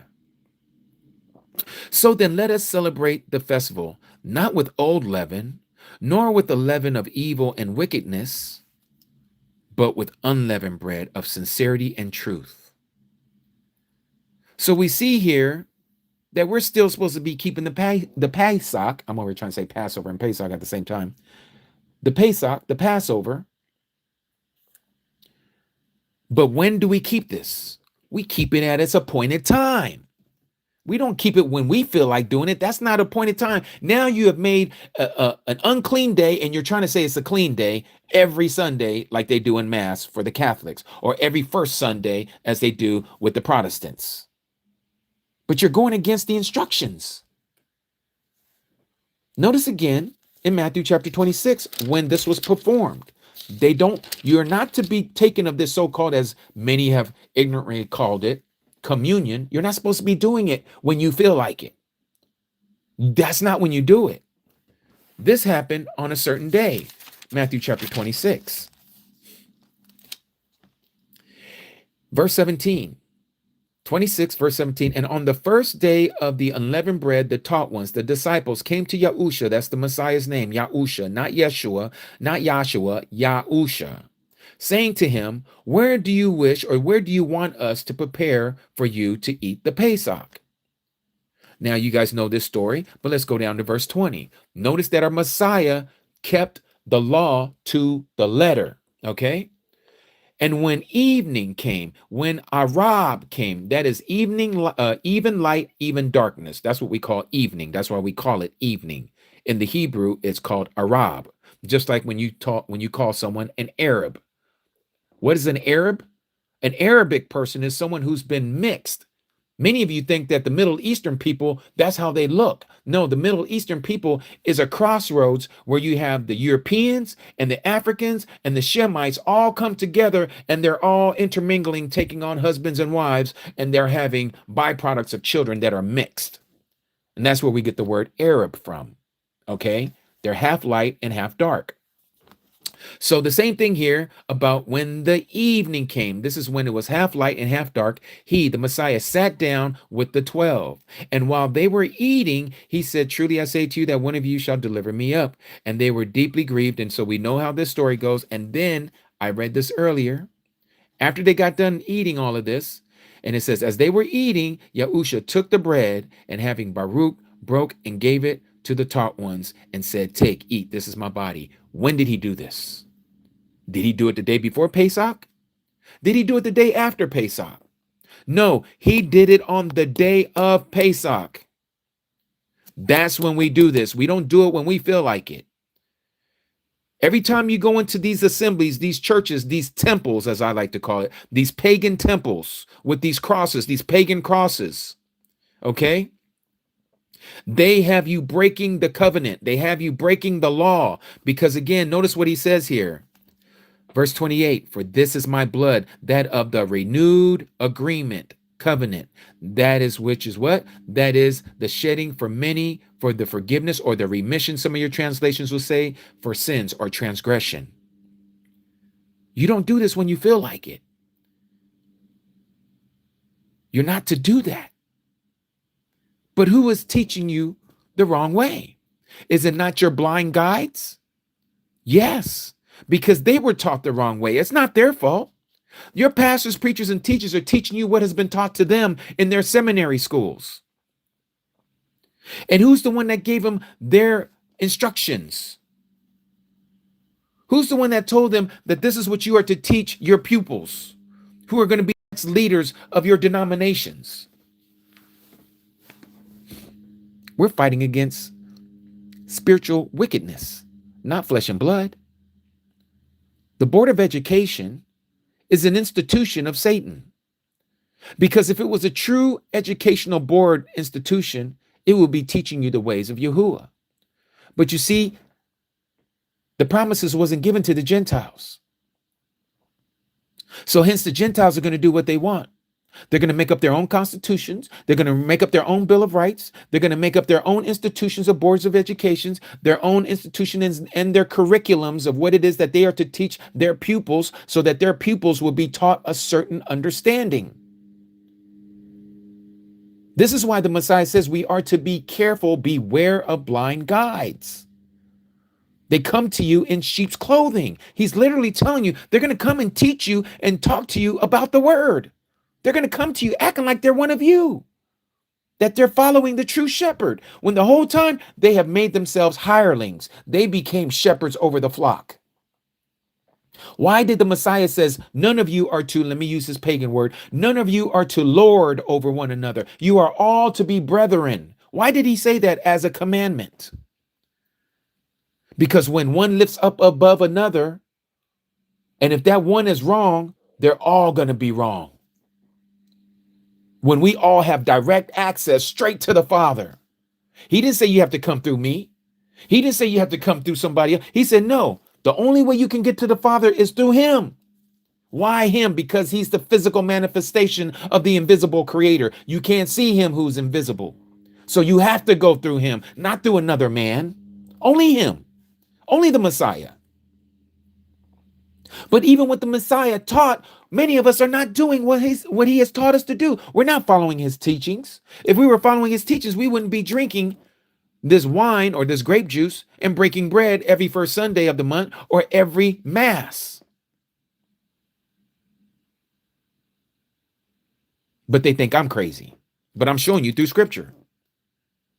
But even though you're seeing it with me, you're still going to be diluted into your spell, and you're going to go right back next Sunday, and you're going to do it all over again, as if you never heard what was just shared with you today. And that is the byproduct of the human condition. Many of us don't understand that we are under a spell, and we don't know how to get out of it. Usually it's when you are finally at your lowest point. Usually it's at that point where you're ready to just end everything. That's when you are most susceptible to hearing the truth. That's just the truth. I'm not saying that for everyone. I'm not using that as a blanket statement to say this is the only way you're going to get the truth is you have to go through something really bad. No, I'm not saying that, because some people who've never went through anything, that's been a life-changing or altering experience, they didn't have to go through that to know the truth. I'm just saying for the most of us, that's how it usually happens. It's those of us who have been downtrodden, those of us who have been despised and rejected, and those of us who have been thrown into the prison and threw away the key kind of mentality. They're the ones that receive and are receptive to hearing the truth because they have nothing else to hope to. They have nothing else to grab onto.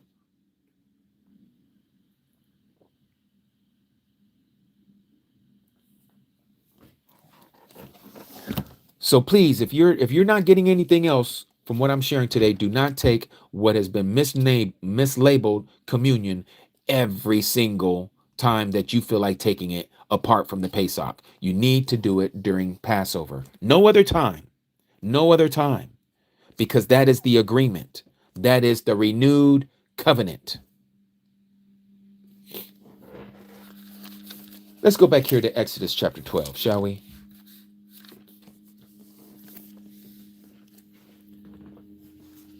Exodus chapter 12. This is the law of the Pesach.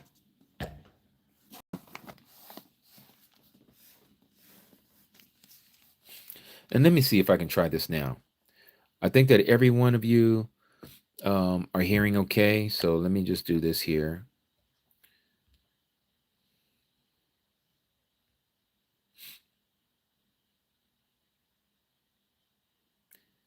I don't know if this is going to work or not, but let me just see. Now, you guys are probably able to still see what's going on in the chat room. I am not able to. I don't think they have a feature in YouTube to turn off the chat while I am talking. I wish they did, because I would probably turn it off right now, because there's a lot of side conversations going on And some of you are the same ones that are turning around and ask me these same questions that I am sharing with you right now. Okay.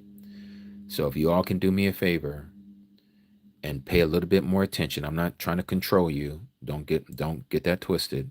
I'm just sharing with you that when we come together, just like if you was in an assembly, you wouldn't be talking to your neighbor. You would be paying attention to whoever it is that's speaking at the pulpit. Okay. If we can do the same here, that would be beautiful. And then when we come back on later on, that's where we can have more of this conversation. I'll take comments and questions. All right.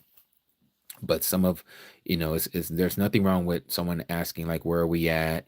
And, where is he reading from? What are you guys talking about? But when you guys are just having a total off conversation, it makes it difficult for others who are reading comments, that while they're listening to what is being shared, your comment has nothing to do with the subject at hand. So if you could do that for me as a favor, that would be much obliged. All right. Again, I'm not trying to control you. You're going to do what you're going to want to do. But I think it would help out the mishpachah if we just stay on point. Okay. Just wanted to share that. Okay. So let me go back here.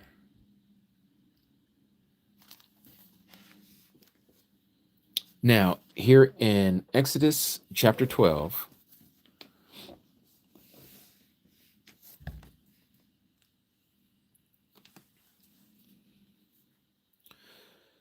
verse 3, speak to all the congregation of Yasharal, saying, on the 10th day of this month, each one of them is to take for himself a lamb according to the house of his father, a lamb for a household. Okay. Now we know we don't do this part anymore, right? Because the Messiah became our Passover lamb. And if the household is too small for the lamb, let him and his neighbor next to his house take it according to the number of the beings, according to each man's need. You make your count for the lamb. Let the lamb be a perfect one, a year-old male. Take it from the sheep or from the goats. Did you know that you can also eat the goats instead of the lamb? If you don't like lamb, you can eat goat, but maybe you don't like goat either because it might be a little tough. But nonetheless, it's not about how delicate it is and how tender it is and how tasty it is. No. In fact, any of you who have ever ate lamb, and if you haven't cooked it properly, you'll notice how gamey it is. It's a different taste. You cannot fake lamb meat. Okay. Lamb has a distinct taste. So while all these people out here are making artificial meat, you can't make artificial lamb. So if you want to make sure that you're eating something that you're actually getting from the butcher shop, I would say get goat or lamb. You're going to know that that is the true meat. Just wanted to say that. Okay, let's continue. Verse 6, and you shall keep it until the 14th day of the same month. Then all the assembly of the congregation of Yasharal shall slay it at the evening. Notice that I had to clean it up here in this translation, okay? And they shall take some of the blood and put it on the two doorposts and on the lintel of the houses where they eat it.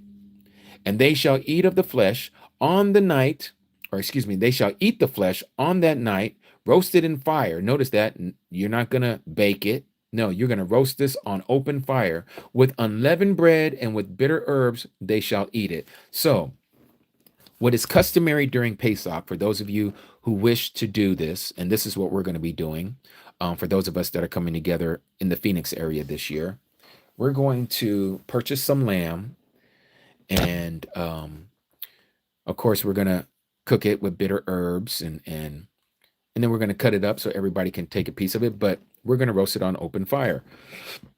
And then we're going to have our unleavened bread, our matzah bread that our cooties are going to make. And we're going to eat it with some bitter herbs, be it with sage or with basil leaves or something like that, right? And says, do not eat it raw, nor boiled at all with water, but roasted in fire, its head with its legs and its inward parts. So now if we was to do this, which I did this one of many a years ago, back in 2013 or 2014, we took a lamb, like a full lamb, and we roasted it. Man, that thing blew up. The guts blew up, like out of the body. I hate to be so descriptive, but and it's because we didn't prepare it properly, because we just went by what we read here and was like, oh, you're the with this, you're supposed to cook it in fire with his head and his legs and its inward parts. Well, we didn't know that the inward parts mean that you were supposed to also take those parts and cook it also. You just don't leave it inside the body, because there's pressure building up, okay, and there's gases in there. And here we are, not understanding. And this is what happens when you're not raised in a certain way and you don't know the Hebraic understanding. And here you are just and you're just roasting it over the fire, and all of a sudden it's just boom, the stomach explodes, because we didn't know any better. So just for thought, just in case you guys want to try to do something like that, you're going to probably find out that the inward parts are going to blow right out of it. So the inward parts we are supposed to cook to the side. Okay, you cook it all, but you cook it to the side. You do not leave any of it until the Bakor. This is why we know what is being said here, that when you slay it at evening, okay, because you only have one morning between evening to evening. Okay, so you have to eat it before the morning comes, because any of it that remains until the morning, you have to burn it with fire. Okay, so I hear people that talk about, oh, you can do the Pesach whenever you want, long as you do it between the evenings.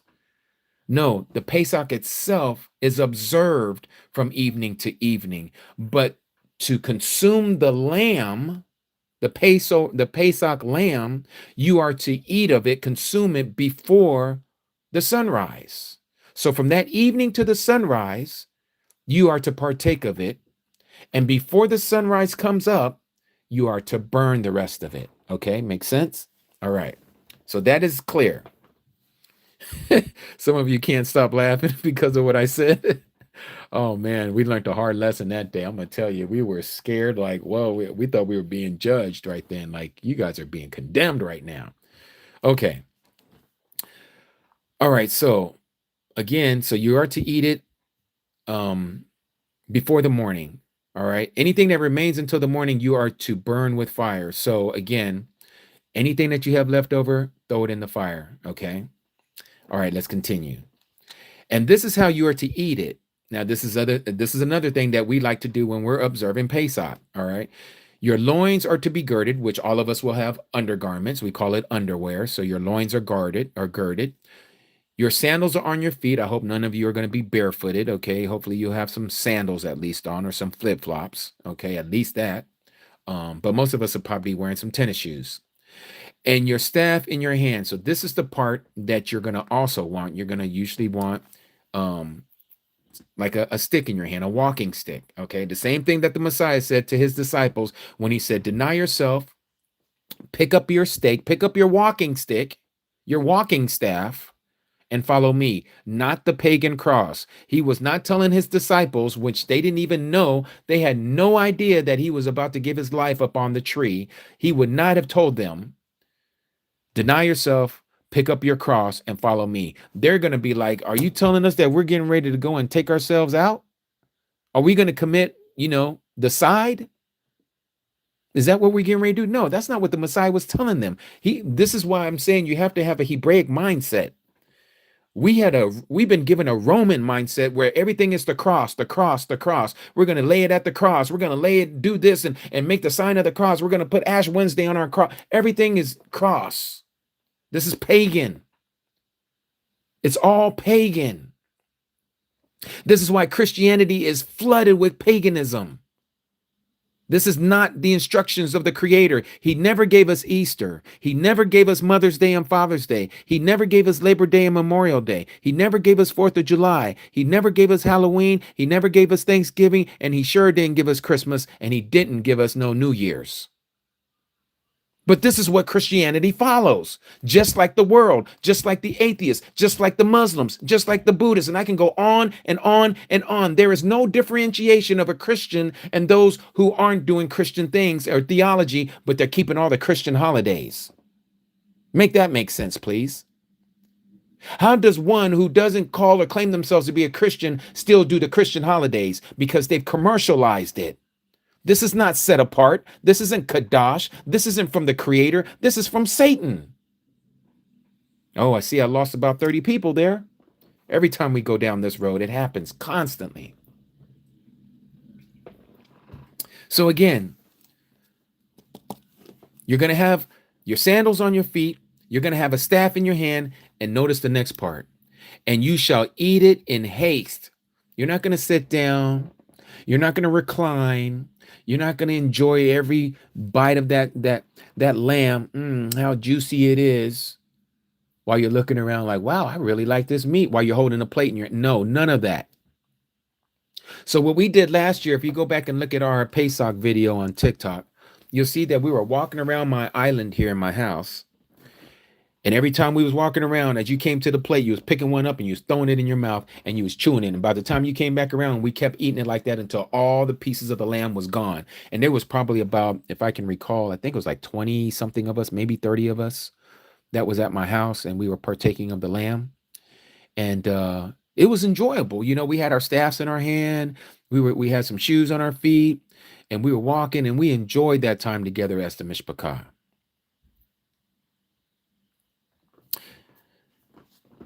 Yep, you can have a hiking stick and you're Jewish. That's beautiful. Yes. And again, we don't, and let me say this to all my Jewish brothers and sisters out there who are Jewish by blood, okay? Even though you guys aren't the true Jews, we do not discriminate against you. If your eyes have been opened to the truth, Yahuwah has come for you as well.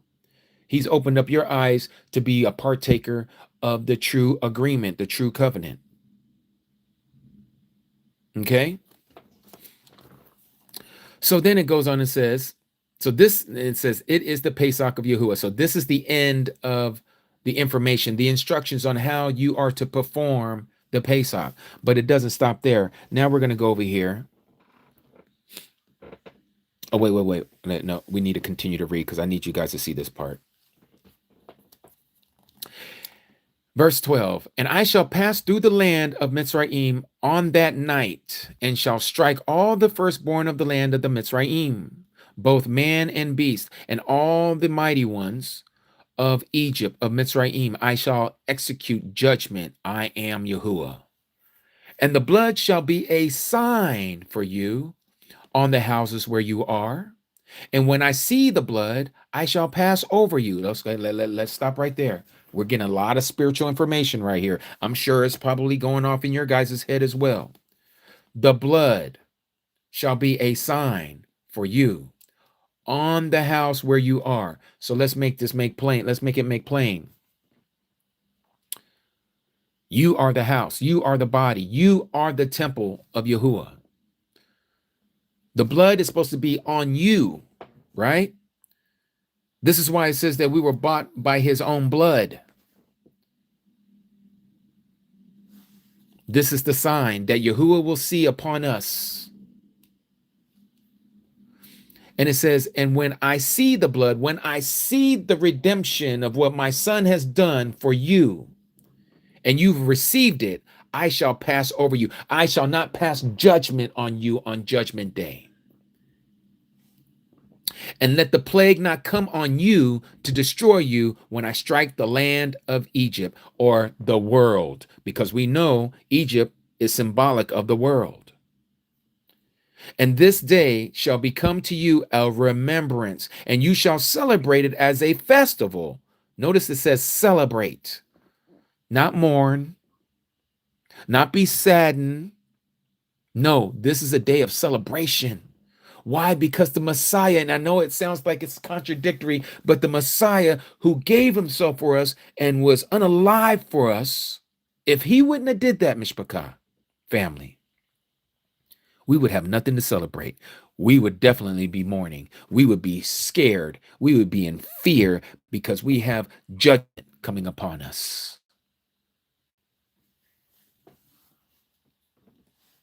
Again, and this day shall become to you as a day of remembrance, and you shall celebrate it as a festival to Yahuwah throughout your generations, meaning that it's for all times.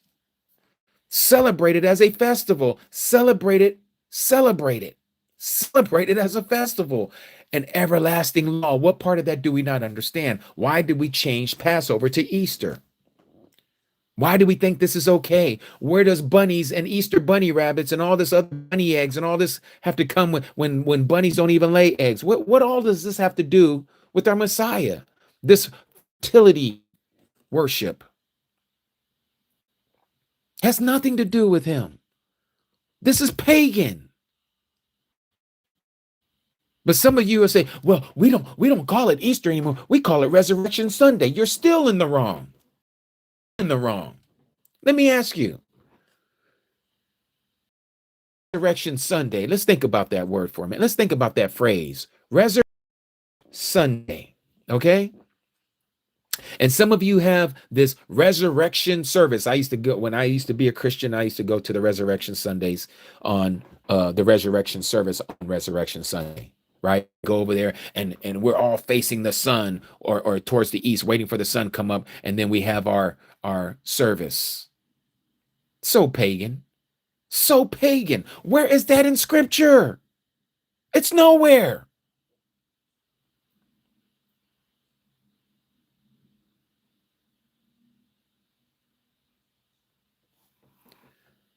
So we have people who say Resurrection Sunday.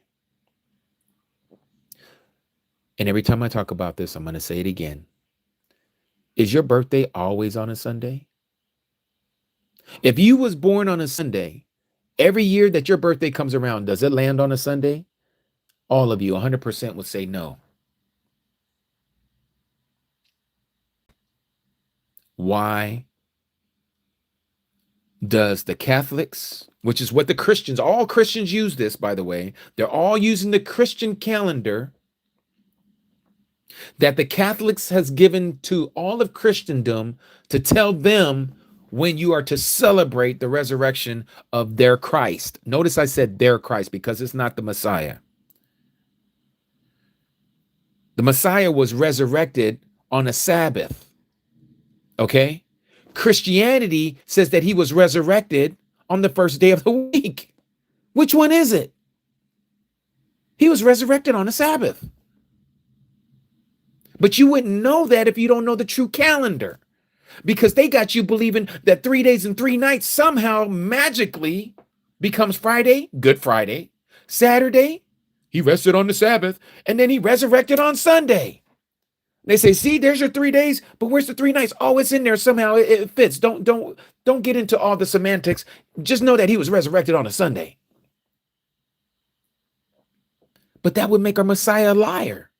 And we're saying that we can't hold on to his words. If he says that he's not going to show us no sign but the sign of Jonah, as Jonah was in the belly of the fish for 3 days and 3 nights, so shall the son of Adam be in the belly of the earth for 3 days and 3 nights. And we're going to not take him at his word? No, we got to take him at his word. We know that he is the word manifested. We know it's from his words that he created everything that we know. So how are we not going to take him at his word when he says he's going to be in the earth for 3 days and 3 nights?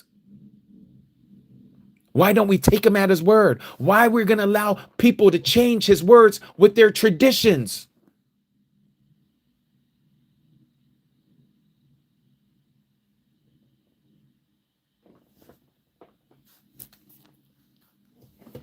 So it's an everlasting law. But again, why am I bringing this up? Twofold. One, for the mishpachah, for those of you who know this truth. We're to celebrate the festival. Okay? This is commanded. Just like the Messiah, he kept it, we're to keep it. What does it say here in 1 John? Let's go here real quick. 1 John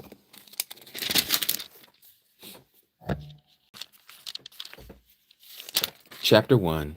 Oh no, chapter 2. I always say that. Let me put my bookmarker here so I can get back there quicker. 1 John, as you see there, 1 John, chapter 2. Notice what it says in verse 6. The one who says that he stays in him, that is the Messiah. He abides in the Messiah. He lives for the Messiah. That person ought to walk even as he walked. Notice what it says there. The one who says he stays in him ought himself also to walk even as he walked. I don't see this in Christianity. I wasn't doing it when I was a Christian. And I'm going to tell you why I wasn't doing it. And if you're being real with yourself as a Christian, you're going to be truthful with yourself, because again, Abba Yahuwah is going to judge you on that day. Are you keeping Sabbath? Nope. You've made another Sabbath and you call it Sunday worship or Wednesday worship. Or you can say every day is the Sabbath. That's nowhere in the New Testament, and that's nowhere in the Old Testament. That is something that your pastor done told you. When the Messiah said that he is the master of the Sabbath, he didn't make that every day could be the Sabbath.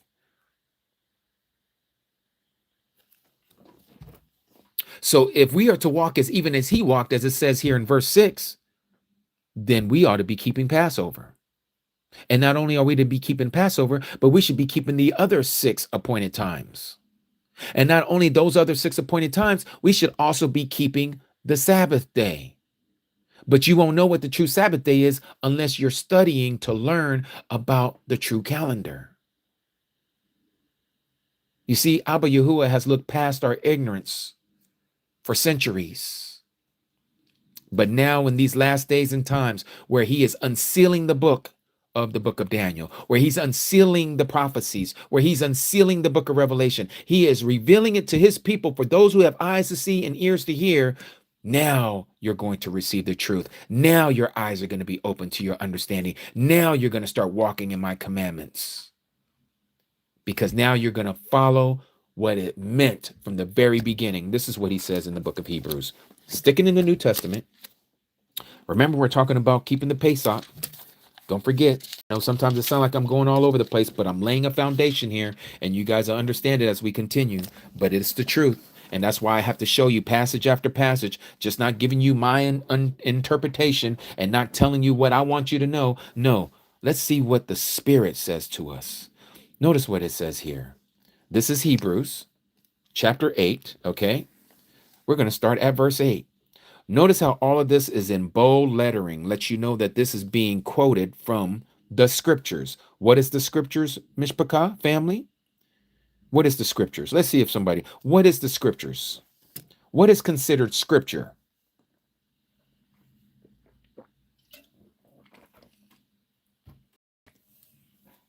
That's right. That's right, Brooke. The Tanakh. And what is the Tanakh? For those who don't know, Torah is just a portion of it. It's more than just the Torah. Yes, there we go, Robin. The Old Testament. Yes, Amadora, Genesis to Malachi. That is considered scripture. So anytime you see the word scripture written in the New Testament, it's literally pointing back to what people have erroneously been calling Old Testament. Nowhere in the Old Testament does it ever call itself the Old Testament. And even in the New Testament, it never identifies the Old Testament as the Old Testament. That is a man-made construct to get you to look at the New Testament as the Old Testament has been done away with, and now the New Testament is all you need to study. That is so far from the truth. That's why so many people don't know the true information. So let's read this. Again, Hebrews chapter 8, verse 8. Let's start at verse 7. For if that first agreement, notice this, for if that first agreement had been faultless, then no place would have been sought for a second. Now let's stop right there. Some of you would say, oh, look, see, there it is. It says that the Old Testament, there was fault in it. So we had to get a New Testament. We're talking about an agreement, not a testament. Do you know what a covenant is? First of all, we don't like to use that word covenant, which is why I have it crossed out. Covenant belongs to witches, warlocks, and wizards. Okay, this is where they come together. That's their assembly. They call it a coven. Okay, and they make a blood covenant, a blood agreement, and they call it a covenant. That's where that old English word comes from. So to go away from that, what we call the Barit, or Brit, as some people like to pronounce it, the Barit, or what we call the agreement in the English, or the contract, or what I like to use, marriage vows. For if he had found the first marriage vows was faultless, then there would be no place to be sought for a second. For finding fault with them, he says, see, the days are coming, says Yahuwah, when I shall conclude with the house of Yasharal and with the house of Yehuda, notice here, renewed agreement. In your King James Version, in your New King James, in your NSAB, and all these other so-called modern translations, they put new covenant. It's not a new covenant. It's renewed. Why is it renewed? Let's see. Not according to the agreement that I made with their fathers in the day when I took them by the hand to lead them out of the land of Mitzrayim, or out of the world, spiritually speaking, because they did not continue. Notice that they did not continue in my agreement, in my marriage vows. And I disregarded them. He what? He divorced them. Yeah, he gave them a certificate of divorce. Because this is the agreement that I shall make with the house of Yasharal after those days. After what days? After those days when he did what he did on the tree. Some of you call it the pagan cross. Says Yahuwah, what is he going to do? Giving my laws, in their mind. Are you sure you're reading? What translation is that you're reading from, brother? I don't think that's in my Bible. Oh, yes, it is. Let me show you. Let's read it from KJV. You see, this is talking about many of our eyes, they have been purposely hidden from the truth. They don't want you to see this truth. That's what Satan does. He doesn't want you to see this truth. Verse 9. Not according to the agreement that I made with their fathers in the day that I took them by the hand to lead them out of the land of Egypt, out of the world, because they continued not in my agreement, and I regarded them not. He divorced them, saith Yahuwah. For this is the agreement that I will make with the house of Yasharal after those days, says Yahuwah. I will put my laws, there it is. I will put my laws where? Into their mind. What else? And write them in their hearts. So let me ask you all a question, Christians. That was a tongue twister for me. Why are we being taught not to follow the law? If the law is now no longer written on stone, you don't have to see it written on something. It's supposed to be in you. You're going to be keeping it from the inside, not from the outside, but from the inside. This is why the Messiah says, if you look at a woman with adultery, with lust in your eyes, you've already committed the act. You don't have to physically do it. Just the thought of it, you broke the seventh commandment. So how is the law done away with? Even you Christians know that when you walk into an assembly and you might see that sister who's got a mini skirt on, you know she shouldn't be dressing like that, but she just probably came up off the streets and she doesn't know that she ain't supposed to be dressed like that because she doesn't know, and nor do you have any kind of dress code in Christianity, in most churches, I should say, not all, but most of them, where they say you just come as you are. And the deacons and the ministers and the elders, they love seeing these women prancing around looking like that. And these women love the attention. That's why it ain't nothing but another swamp sweep, a meat market in some of these churches. No wonder why you have a divorce rate just as high as the world, because you still are the world. You're just calling yourself Christians. There is no difference between Christianity and the world. Everything that the world does, Christians do. If everybody's going to go watch football after the service on Sunday, that's what they're going to do. They're going to do just like the world, but they're not separating themselves from the world. We're not supposed to be of the world. We're in the world, but not of the world. But that's not what Christians teach. But this is what the Messiah is teaching us. Anyone who loves the world or the things in it, you are in separation. You're in enmity between the Father and you. But you don't want to hear that. But this is what it's telling you right here. He's going to write the laws in your heart and in your mind, so that why? This is what the new agreement is. He didn't change the law. He changed the placement of the law. It's no longer going to be in the ark of the agreement. Why? Because you are the ark. You are the body.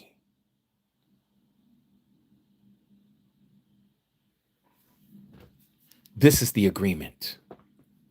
Again, verse 10, for this is the agreement that I will make with the house of Israel. Notice it doesn't say with the Christians. Notice it doesn't say with the house of the Gentiles. Notice it doesn't say with the church. It says with Israel. After those days. After what days? After the Messiah gave his life on the tree, says Yahuwah. I will put my laws into their mind and write them in their hearts, and I will be their mighty one, and they shall be to me a people. Christians aren't his people. That's the news flash. If you call yourself a Christian and you're following the Christian way, you are not his people. Why? Because you're not keeping his laws. You have been taught not to keep his laws. Let me show you another one. Let every word be established by 2 or 3 witnesses. Let me show you a second witness. This, if I had a red letter edition, you would see it all in red right now. Notice this. Matthew chapter 5, verse 17. Notice what the Messiah says with his own very words, if we are to believe what Matthew says that our Messiah said. Think not that I have come to what? Don't think that I've come to destroy the law. Notice this. Or the prophets. Notice he uses this strong word called destroy. I have not come to destroy, but to fulfill. Then why are we being taught that the law has been done away with? That would be to destroy. Why are we saying that the law has been abolished? That would be to destroy, not to fulfill. That would be destruction. Why are we saying that the law has been done away with? That would be to destroy, not to fulfill. Why don't we have this reading comprehension? Because I tell you why. We have been fed a spell, and we've all drank the Kool-Aid. And how tasty and sweet that poison is. But he doesn't stop there.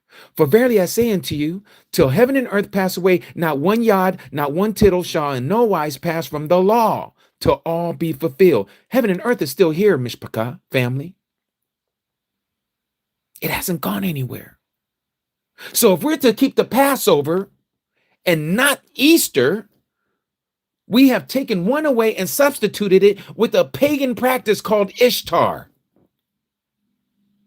And I don't care if you change it and call it Resurrection Sunday. All you did was put lipstick on a pig. It's still a pig. It's still nasty. It's still a oink oink. But notice what verse 19 says, because he doesn't stop there. Whosoever, therefore, if your pastor, your preacher, your teacher shall break one of the least of these commandments and they're teaching others to do so, that's exactly what Christianity is doing.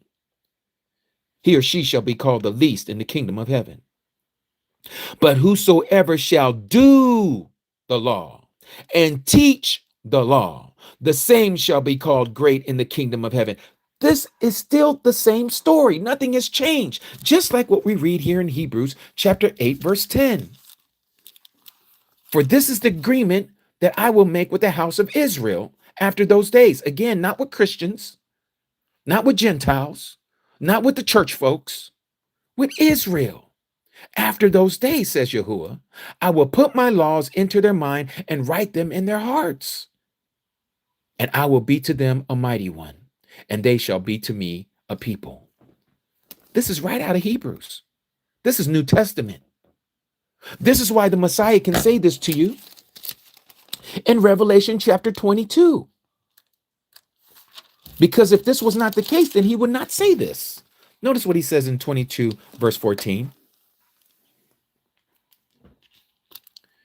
Baruch are they that do his commandments. Remember, he's going to write the laws in your minds and in your hearts. And for doing so, they may have the right to the tree of life. You want to live forever? You say you want to be saved? You want everlasting life? Then I would tell you, you need to keep the commandments. And I'm going to show you another one just to show you that you need to do this. And that you may enter in through the gates into the city. Now, if anyone goes and looks at these 12 gates, I want to show you something. Because the same gates that he's talking about is right here in Revelation chapter 21, verse 12. And had a wall great and high, and had 12 gates, and at the gates 12 angels, and the names written thereon, which are the names of the 12 tribes of the children of Israel. And so what are we hearing? All 12 gates are from the 12 tribes of Israel. Not one of them is a Christian gate. Not one of them is a church gate. Not one of them is a Gentile gate. So what are we being told from Genesis all the way to Revelation? You have to become Israel. You must become Israel. Not this Christian propaganda that has been given to us by Rome. After all, Christianity is the Roman religion. It is the empire's religion, and the empire has struck back. This is what Satan has done. He has twisted the teachings of our Messiah. So we are to keep his feast days. I brought all that up about the commandments. I brought all that up about the agreement. I brought all that up about the renewed agreement because there are many of us who are coming out of these lies, and we're starting to see the light. We can now see the light. Now we're starting to walk in the light as he is in the light. Because if you're still walking in darkness, you have no everlasting life in you. That's not my word. Let me show you.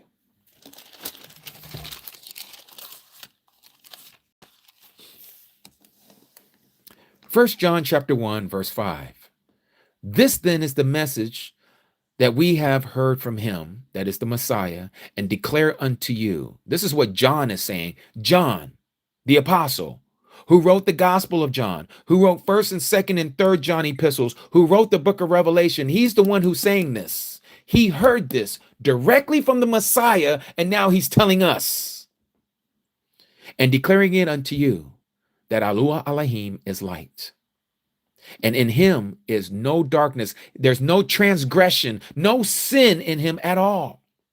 If we say that we have fellowship with him and walk in darkness, we're lying and we're not doing the truth. Notice the verb here, do. And do not the truth. Clean language, clean modern English, we're not practicing the truth. But if we walk in the light, as he is in the light, we have fellowship, relationship with one another. And then the blood of the Messiah, Yahusha, his son, cleanses us from all sin. But if you are not walking in the light, then what is the light? The light is his Torah. It's his law. His law is a light unto our feet, a lamp unto our pathway. Or I should say a lamp unto our feet, a light unto our pathway. That's his law. That's why the Messiah says, I am the light of the world. And what is he? The word of Alua Elohim. He's the word manifested. And so the word right there, you see symbolically that it's the light. He is the light. He's the word manifested. But many of us are still walking in darkness until now. And what did he say? The light is starting to dim away and the darkness has come. Why? Because Satan is about to be revealed upon this earth. He is about to be revealed through the anti-Messiah, the beast. He's here right now with us.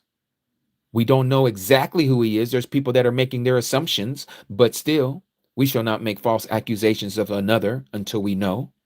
Like the 9th commandment says, we are not to bear false witness. So we're going to wait. But he is here. And this is what Christianity is teaching us, to be lawless. Do you not understand that the false Messiah is the lawless one? He's one who doesn't follow Torah. What about Christianity? Christianity is lawless. They don't follow Torah. They follow a law, but the law that they follow is the commandments of men, not the commandments of Yahuwah. They're doing the same thing that was happening over 2,000 years ago with the Pharisees and Sadducees, making up their own rules, making up their own calendars, making up their own holidays. Christians have done the same. Nothing new under the sun. Nothing new under the sun. We done lost another. I tell you, this happens every time. But you see, this is what separates the true believers from the false believers. This is his day. Not going to be uplifting lies. We're going to be uplifting the truth. He is the truth. He is Amat. This is his day. So if you can't handle the heat, as we would say, get out the kitchen, get out the channel, because this is about his people. This is about us with him, and you can be a part of it. It's up to you.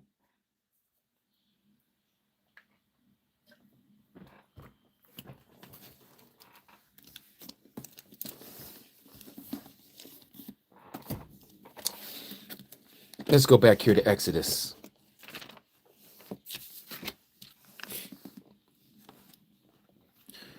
Verse 15, Exodus chapter 12, verse 15. 7 days you shall eat unleavened bread. Indeed, on the first day you cause leaven to cease from your houses. What are we being told here? We know that there is a physical application and there's a spiritual application. The physical application is, yes, this is where we get the term spring cleaning. The spring cleaning has to do with us at this time, which spring is about to come upon us. You have to go through your cupboards in your house, specifically in your kitchen and your walk-in pantry and all of that, and you remove the yeast from your cupboards. This is what we do physically. It's a command. Okay? For whoever eats leavened bread from the first day until the seventh day, that being shall be cut off from Yasharal. So now we have another instruction. You are not to eat any risen bread of any kind. All right? Now, people like to add this to other stuff and say, oh, you can't have this because it has yeast in it. Let me tell you something. Just so you know that that's not what is being implied here. Do you understand that wine has yeast in it?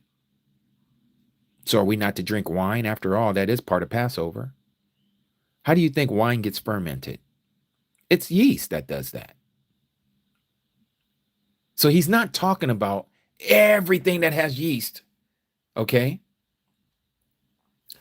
Indeed, on the first day, you cause leaven to cease from your houses. For whoever eats leavened bread from the first day until the seventh day, that being shall be cut off from Yasharal. So what is it saying to us?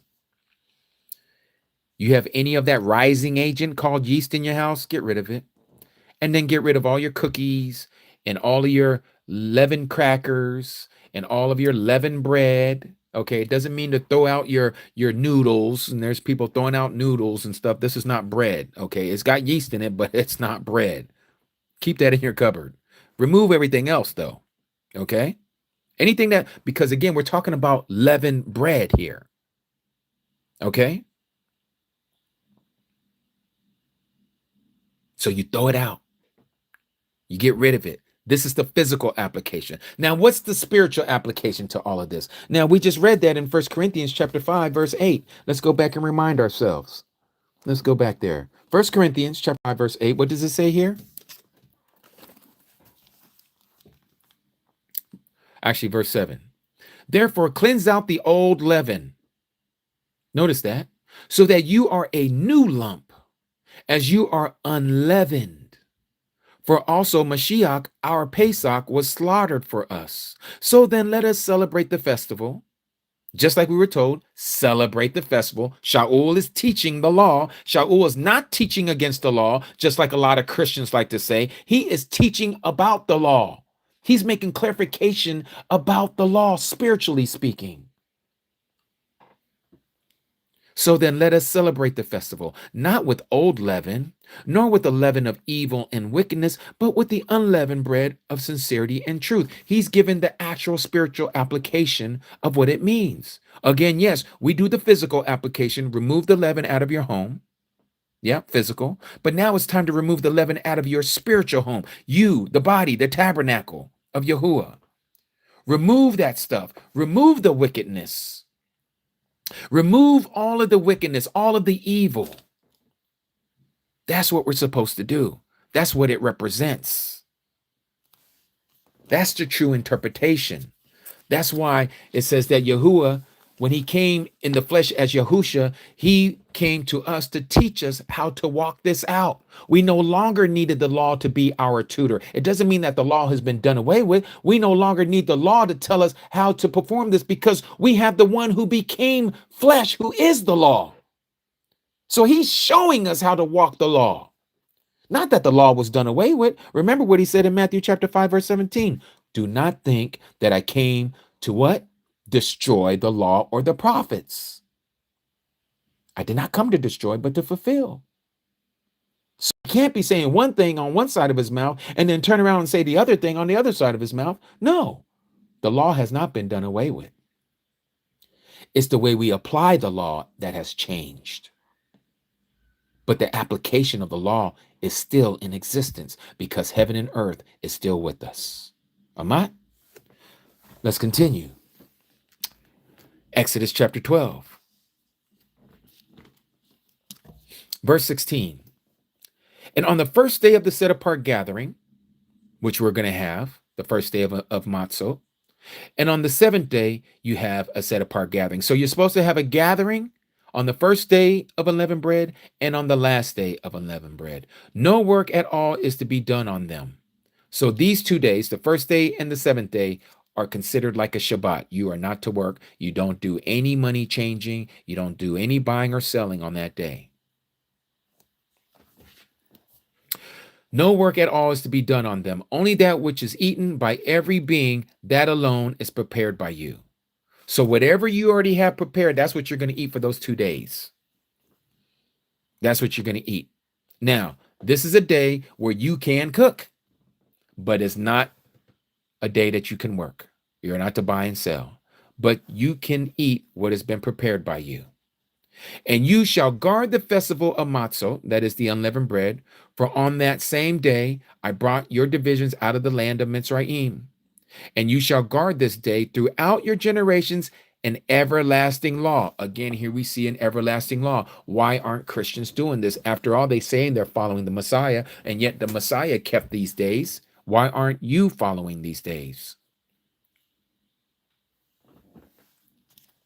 In the first month, on the 14th day of the month, at evening, you shall eat unleavened bread until the 21st day of the month in the evening. So again, for those of you who have been following, let me show you our calendar. Our new calendar is getting ready to come out this FRI day because we are getting ready to enter into a new year.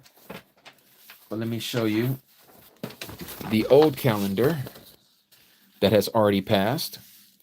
So here's the first month, Kadash 1. Okay. Here's the first day of the year. Here's Pesach, the 14th day of the month. All right. And so we see here at evening, this is what this red line represents. This rectangle here would be the day portion, and this rectangle here would be the night portion. And then again, day portion, night portion, day portion, night portion.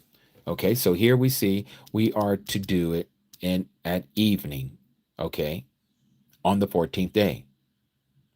Then the 15th day at evening is a high Sabbath. This was the high Sabbath that the Messiah had to be taken off the tree that Joseph of Arimathea came and wanted to take his body down. It wasn't talking about Saturday getting ready to happen, or as they like to say these days, well, Friday evening was coming, so that Friday evening is the beginning of Sabbath. All of that is Babylonian. That's all Babylonian teaching. That's not scriptural. And so here we see this is a set apart gathering this day. Okay. And then the last day is also a high Sabbath. This is also a gathering at evening. So you're to eat unleavened bread.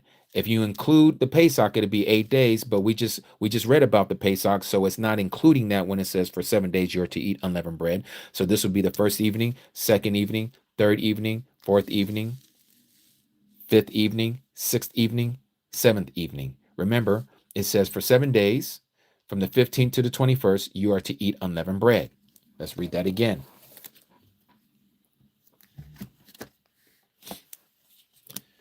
So in the first month, on the 14th of the day of the month, at evening, you shall eat unleavened bread until the 21st day of the day of the new month at evening.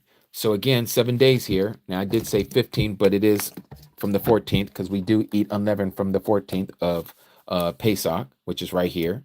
But again, all the way to the 21st day, we are to eat it.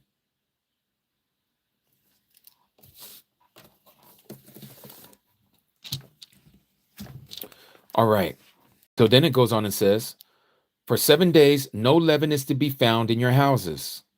So again, you can't bring none of that unleavened bread up in your house for 7 days. Okay. That same being, or let me see, back up. It shall not be found in your houses. For if anyone eats what is leavened, that same being shall be cut off from the congregation of Yasharal, whether they be a sojourner or a native of the land. So that's for the foreigner and for the native born.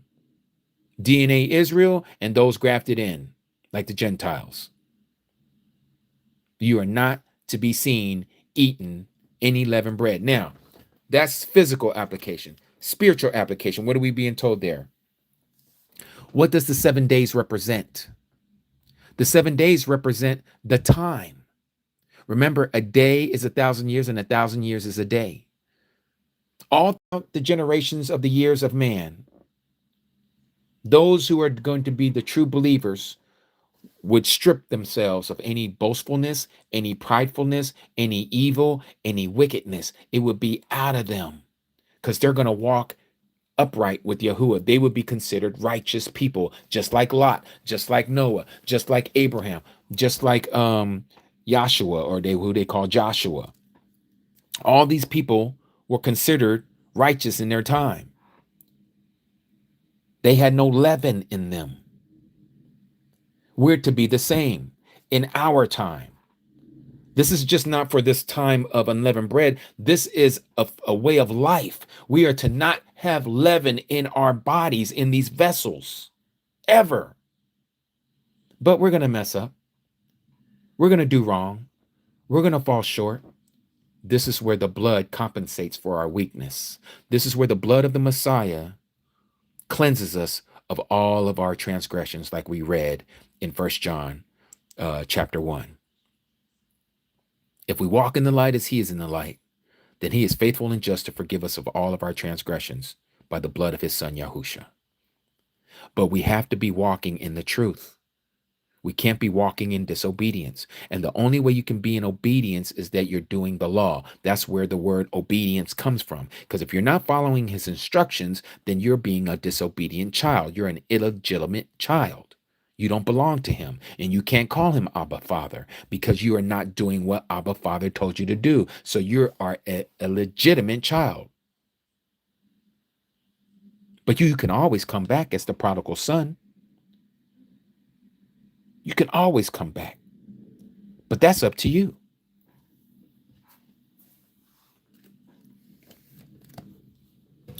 So it goes on and says, do not eat that which is leavened. In all your dwellings you are not, or you are to eat unleavened bread.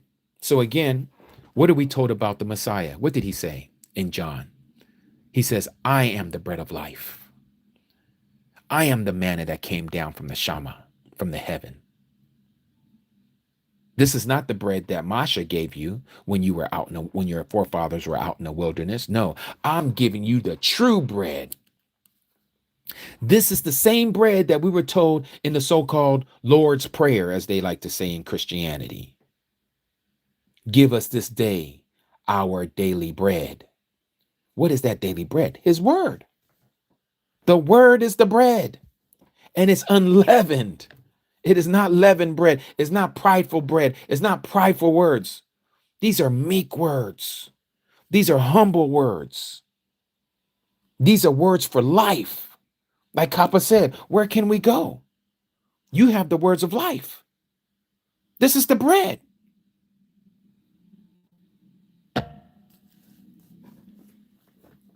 So in us, we're not to find any leavened words. Now this, you can take this even further than that. For those of you who've been walking in this truth, you know that we're not supposed to be speaking certain words as our everyday language, right? Those words would be considered leavened words. They're prideful, they're boastful, they're wicked, they're evil. So when we call our Abba Lord. That's a leavened word. That's not an unleavened word. That's not a clean word. That's an unclean word. So we are to keep and remove the leaven out of our houses, out of our dwelling. It shall not be placed upon your lips. Exodus chapter 23, verse 13. But you might say, but why are you saying that, brother? Because I'm sharing this truth. I have to speak the truth. I have to speak to others who don't understand this information. We're talking about invoking the name upon our Abba when we're not supposed to be invoking it. He says, do not worship me as the heathens do. Do not worship me in this way. That's why Christianity calls him Lord and God and Jesus and Christ. These are not his names nor his titles. These are leavened words. These are twisted words. These are the teachings and the words of Shaitan. He removed the power of the name. That's why nobody wants to say his name. That's why there's so many people that say, well, nobody knows how to pronounce the true name because it's been taken. Why do you think that happened? So we continue on with the tradition of men of not using his name when he tells us to call upon his name, to sing to his name, to exalt his name. But you don't even want to find out what his name is. And when people bring up the name, you get all twisted about it when they say his name is Yahuwah. And no, his name is Yahweh. No, it's not. Yahweh is what they gave you. And you might say, who's they? The ones who changed the pronunciation of the Hebrew, the Yiddish people, the ones who call themselves Jews and are not. And so Yahuwah is bringing us back to this pure language, Zephaniah 3:9, so that we can call upon his name with this pure language. This is a prophecy. That's why it's happening now. That's why you're hearing it all over these different social media platforms. And some of you, as soon as you hear it, you just swipe away. Oh, these are these sacred namers. Let me get away from that. I don't want to have nothing to do with that. Oh, they're legalists. Let me get away from them. Why? Because they're not rocking the cross. Why? Because they don't call him JC. These people have been placed in your face for a reason. But you want to look at it as they're trying to be derogating to you and they're being disrespectful to you. They're not being disrespectful to you. Most of us that are sharing this information with you is because we care. It's not to say you're on the wrong side and we're on the right side. No, we want your eyes to be open. We want you to see what we see. We want you to be saved. That's what it means to truly love your neighbor as yourself. You don't want to see your neighbor get hit by that train and you know the train is coming, even if they won't listen to you, no matter how loud you share it, no matter how loud you scream it.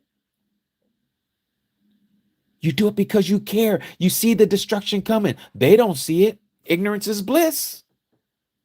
They don't care to know. They're going to keep on saying God and Lord and Jesus Christ,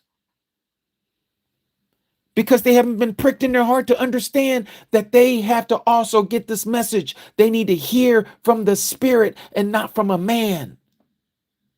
It's the Spirit that opens up the eyes of the believers.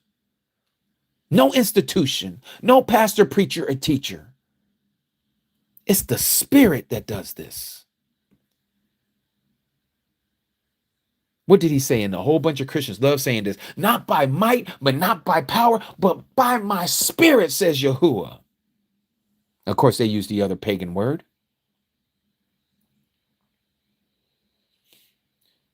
So a lot of these things, some of you already have this information, but you need to know how to apply it. You need to get in right standings with your Creator. This is why he's sending people like myself to put ourselves out there like this, no matter what negativity comes my way, no matter what TikTok or YouTube may do to me, or what this government may do to me in the future. I could care less about what they want to do because I'm not afraid of them. I've dealt with this government already. 20 years of my life locked up. 20 years of my life having to deal with this system. David and Goliath. They're Goliath. I'm a little David. I shouldn't even say David because I'm not even worthy of his name and what he stood for. I'm just a mere pawn on this chessboard,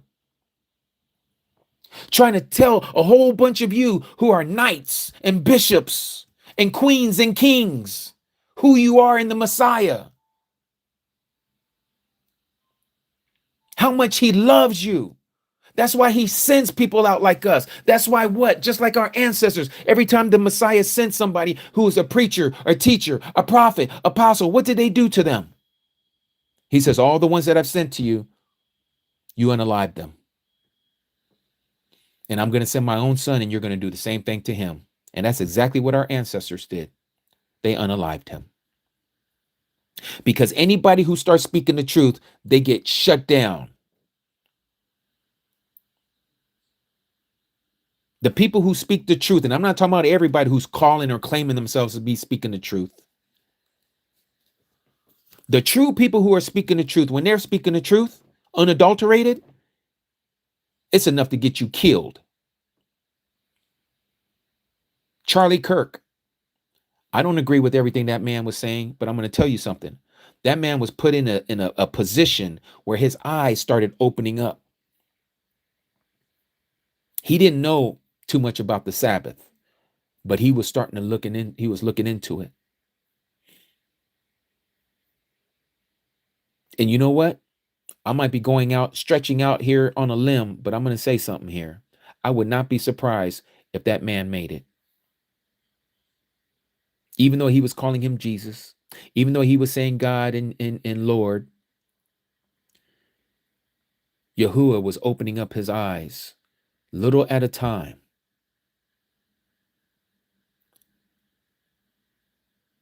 He started having Shabbat in his home, even though it was at the wrong time of the day and all of that, because he was hungry.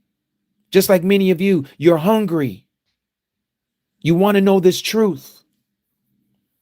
But I'm going to tell you something. It's going to take a whole lot of courage for you to come out them churches. It's going to take a whole lot of courage for you to be downtrodden by your own family members and your wife and your husband and your children. You're going to get all kinds of character assassinations on you when you come into this truth.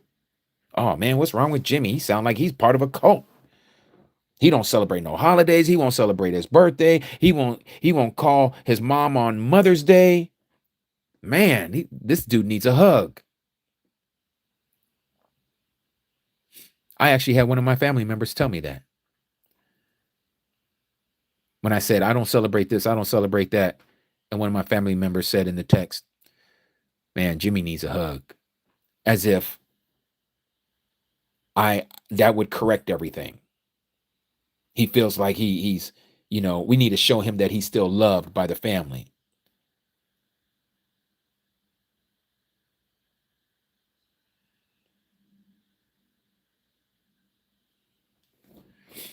How beautiful. Normally I wouldn't even answer this right now, but I'm going to, because this is kind of on our subject right now. Amy Lynn, you said to the preacher, what about the council's letter to the Gentile believers in Acts 15:29? I'm so thankful that you brought that up. Let's look at this with true eyes and not the eyes of the Christian lens. Yeah? Okay. So Amy Lynn, I think that was, yep, Amy Lynn, please listen to this carefully. And for those of you who may be on the fence that are saying, oh, yeah. What about Acts chapter 15, where they went up to the council in Jerusalem and what did they say? Okay, let's see what they said. Now, I need you to see this with your own eyes now. Don't allow your Christianity to creep into your thoughts, okay? I want you to see this with your own eyes. Verse 19. We're going to work our way down, but verse 19. Therefore, I judge that we should not trouble those from among the nations, among the Gentiles, who are not Israelites, who are turning to Alua Elohim, the mighty of mighty ones, but that we write to them to abstain from the defilements of idols. Amy Lynn, do you know what commandment that is? For the sake of time, let me just say, that's the second commandment, Exodus chapter 20. Okay? And from whoring, do you know what commandment that is? That would be the seventh commandment. You shall not commit adultery. And from what is strangled from blood, do you know what those commandments are? It's in Leviticus chapter 11. It's called the dietary laws. Now, let's check this out. Listen to verse 21. For from ancient generations, Masha, you may know him as Moses, has in every city those proclaiming him. So what are they talking about here? They're talking about the laws of Moses being read in the congregation. Some of your translations will say synagogue. Notice the two words, every Sabbath.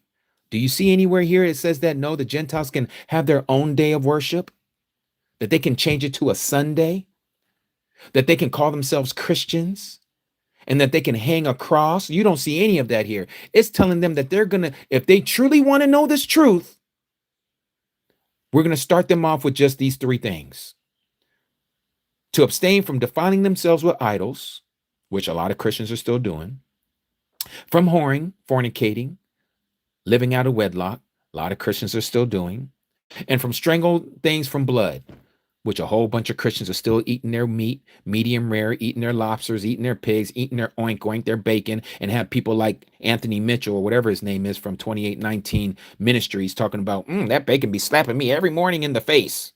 Something about that bacon. And then they got t-shirts talking about God bless bacon or something like that, or thank God for bacon or something stupid like that. But anyways, I need you to see here, Amy Lynn, that this was just the foundation for these Gentiles who were not raised with a Hebrew understanding, who was not raised in the Hebrew culture, who was not raised with Hebrew parents. They didn't want to put too much on them right away. The same thing what I'm sharing with many of you right now. It's going to come little by little. If you truly want to know the truth, you're going to go to the congregations every Sabbath, not every Sunday, not every Wednesday, with your mock-up of Christian concerts. You're going to go to the congregations where you can hear the law of Moses. That's why it says, from ancient generations, Masha has in every city those proclaiming him being read in the congregations every Sabbath. Why would James say that? Because they weren't supposed to stop with those three instructions right there. They were supposed to learn the law of Moses. But that's not what Christians teach. They twist teachings like this. They twist these verses right here to make you think like you don't have to keep the law.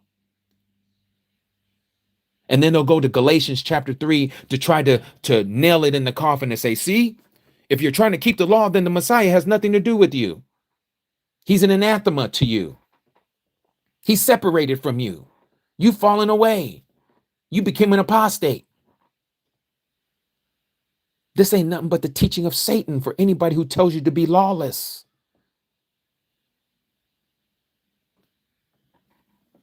So, Amy Lynn, do you see what I just read there for you?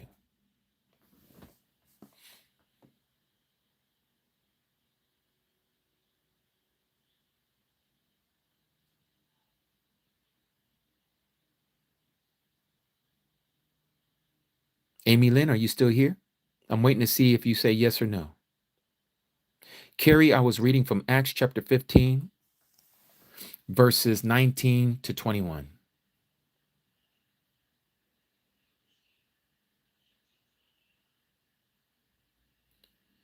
I guess Amy Lynn probably left the building. Okay, so anyhow, again, as I showed you in 1 Corinthians chapter 5, verse 8, we are to keep the Passover. Okay? Again, that's right there in the New Testament, but look at any denomination of Christianity. Practically every one of them does not keep it. Okay, it's glad to know that you're here, Amy Lynn. Did you hear what I just read? And do you agree or do you disagree with what I just read to you?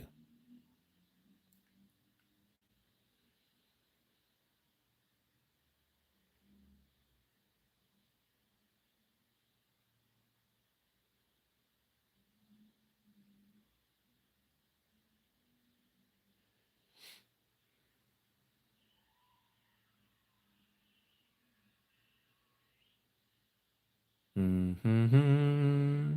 I guess she's going to be a little long. Maybe there's just a really long delay between answering. But again, as we're getting ready to come to our 3-hour mark where we're going to shut it down and come back, and where I'll be answering more questions and reading more comments, please understand, for those of us who know this truth, that we must keep his commandments. I showed you many places And this is not only for those of you who don't know this truth or who haven't been walking and you're just finding out this truth. And for those of us who have been walking this truth for a little bit, understand that you might not get it properly. You might not do it correctly. And this is what Paul was talking about in Colossians chapter 2, where Christians have twisted verse 16. They say, let no one therefore judge you in eating or in drinking or in respect of a festival or a new month or a Sabbath, which are shadow of what is to come, but the body of the Messiah. Now, if someone tells you and says, you see, we don't have to keep the Sabbath anymore. We don't have to keep the new moon or the new month celebrations anymore. We don't have to keep any of the festivals anymore. That's not what he's saying here. He's saying, let no one judge you for what you're eating and what you're drinking. He's saying, don't let no one judge you on how you are keeping the festival. All shadows, these are all foreshadows of things to come. But this is the body of the Messiah. This is what we do. We're his body. We're to keep it like he kept it. We might not keep it perfectly, but we still need to keep it.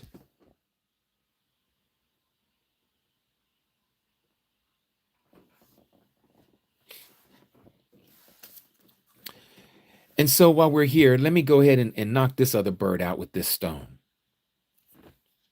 Colossians chapter 2, verse 13. And you being dead in your trespasses and the uncircumcision of your flesh, he has made alive together with him, the Messiah, Yahusha, having forgiven you all trespasses. What is all trespasses? The breaking of the law, the Torah. How? Having blotted out that which was written by hand against us. What was written against us? Well, for the wages of sin is death. Romans 6:23. For by dogmas, the ordinances that stood against us. And he, the Messiah, has taken it, what? The ordinances out of the way, having nailed the ordinances, to the stake. Not to the pagan cross, to the stake. So what was nailed to the stake? Was it the law? No, it wasn't the law. It was the penalty for not keeping the law. This is why he who knew no sin became sin for us. He became a curse for us. He redeemed us from the curse of not keeping the law.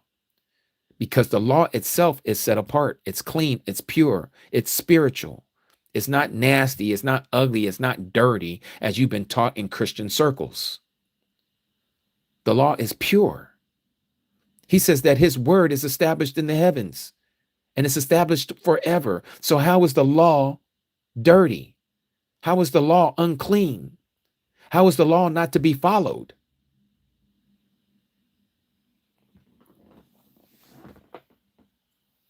And so what was nailed to the stake was himself. He nailed himself to the stake. Why? For the remission of sin. For without the shedding of blood, there is no remission of sin. So he removed the death penalty from us, which is the lake of fire, because we all deserve the lake of fire. He's showing us how clean he is, how pure he is, why he is the Almighty, why there is no darkness in him at all. He did what no one else could do. No one, not one angel, not one heavenly host, nobody, no man, nobody could do it but himself. This is why he says that he bought us with his own blood, redeeming us, bringing us back to him with his own blood.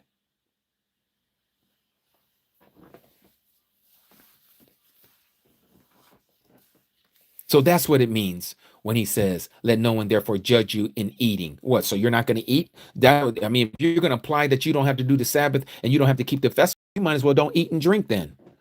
I don't have to eat. I don't have to drink. We don't have to keep the Sabbath. We don't have to keep the festivals anymore. Well, then don't eat and drink anymore either. See what happens to you.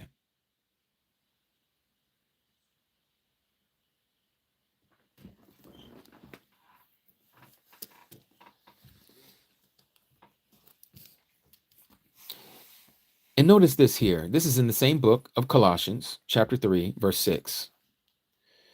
Because of these, the wrath of Aluah Elohim is coming upon what? The sons of disobedience. Disobeying what? You got to ask yourself the question. What are we disobeying? Are we what are we disobeying? Are we disobeying Paul? Certainly not. It has nothing to do with Paul. It means that you're not following his commandments. You're lawless. This is why the Messiah says, as it's coming into my head at right there, this moment in chapter 7 of Matthew, what does he say here? Verse 21, not everyone who says to me, Master, Master, yours will say, Lord, Lord, shall enter into the heavens, but he who is doing, notice the word doing, that's works, the desire of my Father in the heavens. Many shall say to me in that day, and notice the work that they're doing here. They're saying, Master, Master, have we not prophesied in your name? What name is that? The fake name. The name that he said he didn't come in. He says, I come in my Father's name and you don't accept me. But if another comes in his own name, you will accept him. That other name is Jesus. And cast out demons in your name. What have you been doing, all of you? I cast out that demon in the name of Jesus. And done many mighty works in the name, in your name, because this is what you've been taught. You've been taught that the Messiah's name is Jesus. But notice what he says. And then I shall declare to them, I never knew you. But you say, he knows my heart. He knows who I'm calling upon. So not only are you verifying that his name is not Jesus, but you're saying that it doesn't matter that you're calling him Jesus. But he's saying it does matter. He says, I will say to them, I never knew you. But you over here doing all these works in his name. He says, depart from me. Notice what he says here. Your translation will say this otherwise, but this is what it's actually saying. You who work lawlessness. That means you are not doing Torah. You're lawless. All these Christians going around, prancing around saying, oh, if you're trying to keep the law, you're legalists. Well, you're speaking against the Messiah, because the Messiah says if you're not keeping the law, you're lawless. And who else is lawless? Who's the lawless one? But Satan. He's a rebel from the beginning. And he's teaching a whole bunch of other people to be rebels just like himself. You may want to check why you became a Christian. You might want to check why you're following Christianity. Christianity is the wide road to destruction. This is why practically the whole world, I say this every weekend, this is why practically the whole world is following or knows of Jesus. That is the wide road. He says few will find the narrow gate. He tells us to strive to enter into that narrow gate because only a few are going to find everlasting life. I can show you so many passages of what the Messiah has said out of his own mouth if we are to believe it. And yet so many Christians, like myself when I used to be one, I didn't want to believe it. Like this one here. Matthew chapter 19. Verse 16. And see, one came and said to him, Righteous teacher, what righteous thing shall I do to have everlasting life? That's what many of us want to know. What must I do to inherit everlasting life, pastor, preacher, teacher, evangelist, reverend, apostle? And he said to him, Why do you call me righteous? No one is righteous except one, Alua Elohim, the mighty of mighty ones. But notice how he answers him. But if you want, or if you wish to enter into life, guard the commands. Your translation will say, keep the commandments. And in case you don't think that those are the commandments that he's talking about, notice what he said. And so he said to him, what ones am I supposed to follow? And Yahusha said to him, you shall not murder. That's the 6th commandment of the 10. You shall not commit adultery. That's the 7th commandment of the 10. You shall not steal. That's the 8th. You shall not bear false witness. That's the 9th. Respect your father and your mother. That's the 5th. You shall love your neighbor as yourself. That is the summary of loving your neighbor as yourself. So if you want to have everlasting life, not only do you believe in him, but you need to keep the commandments. Why didn't he talk about the first 4 commandments? Because apparently this rich young ruler already believed in him. And notice one that is missing here. You are not to covet. That's the 10th commandment. You know why? The young man said to him, all these I have watched over from my youth.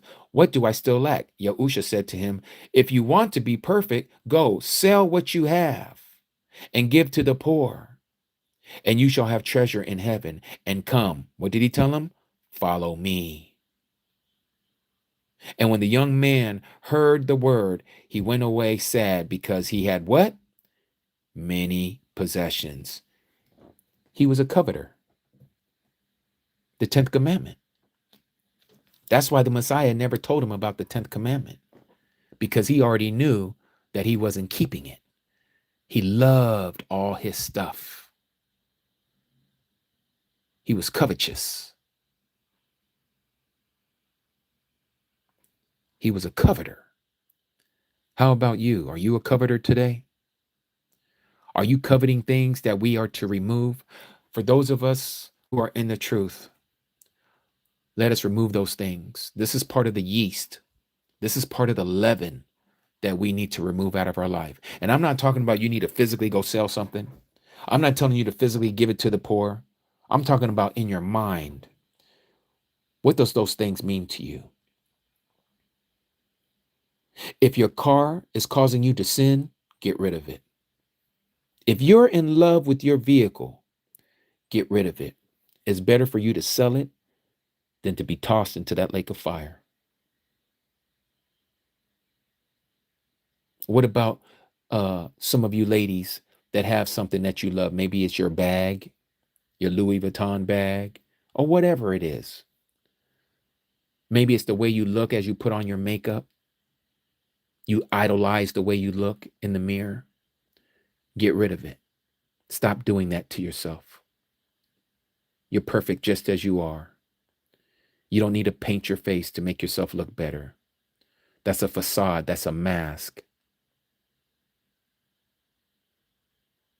It's better for you to stop doing that than be thrown into the lake of fire because you're causing your brother or someone else to sin because of your beauty. Some of you just are naturally beautiful. There's nothing you can do about that. But when you exaggerate your eyes and you exaggerate your cheekbones and you're exaggerating your lips and you're exaggerating your eyelashes, what is all that for? You say it's for yourself so that you feel a little more better in your skin. But the whole time, what if you're causing your brother or that person who goes the other way? You know what I'm talking about. The LGBTQRST. And they're looking at you because you done made yourself up. Or you're wearing something very tight, showing all your curves. Is that an idol in your life? Is that causing you to sin? Get rid of it. We're coming into a new year, Mishpachah. And I'm going to tell you, this year coming up, we're getting ready to get into some dark waters right now. We're getting ready to get into some dark waters right now. Spiritually speaking. We are that generation that is going to see the things that has been written that no other generation has ever witnessed or have experienced. And I'm going to tell you, just like the Messiah told us,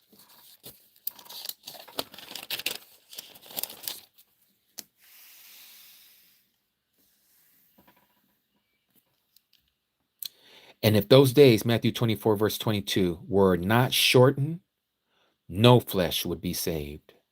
But for the sake of the chosen ones, the elect, the few, those days shall be shortened. You see what it says here in verse 21? For then there shall be great distress, the great tribulation, such has not been since the beginning of the world until this time, no, nor ever shall be. We are that generation to witness this thing. Why do you think what's going on right now overseas and even in this land here is happening? Why is it slowly but surely shalom is being taken away from the world? Peace is literally leaving.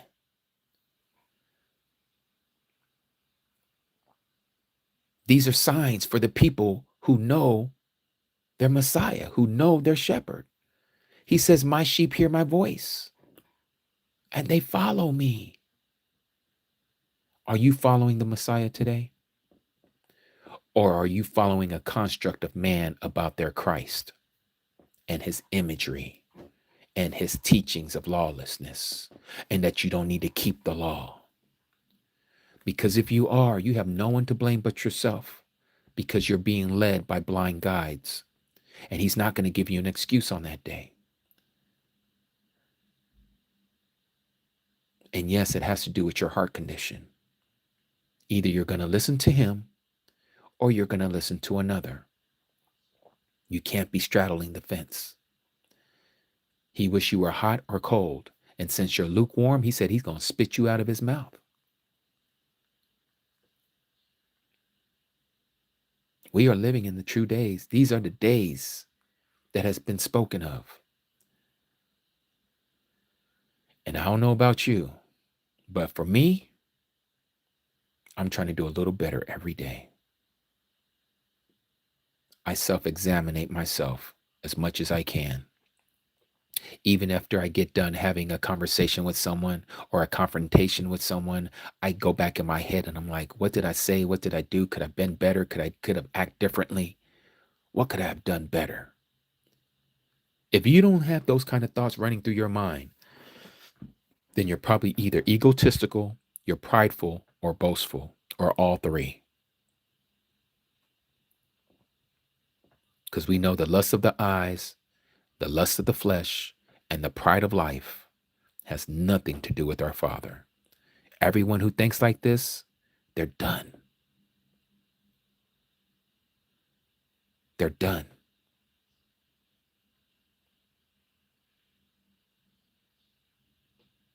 Let us plow.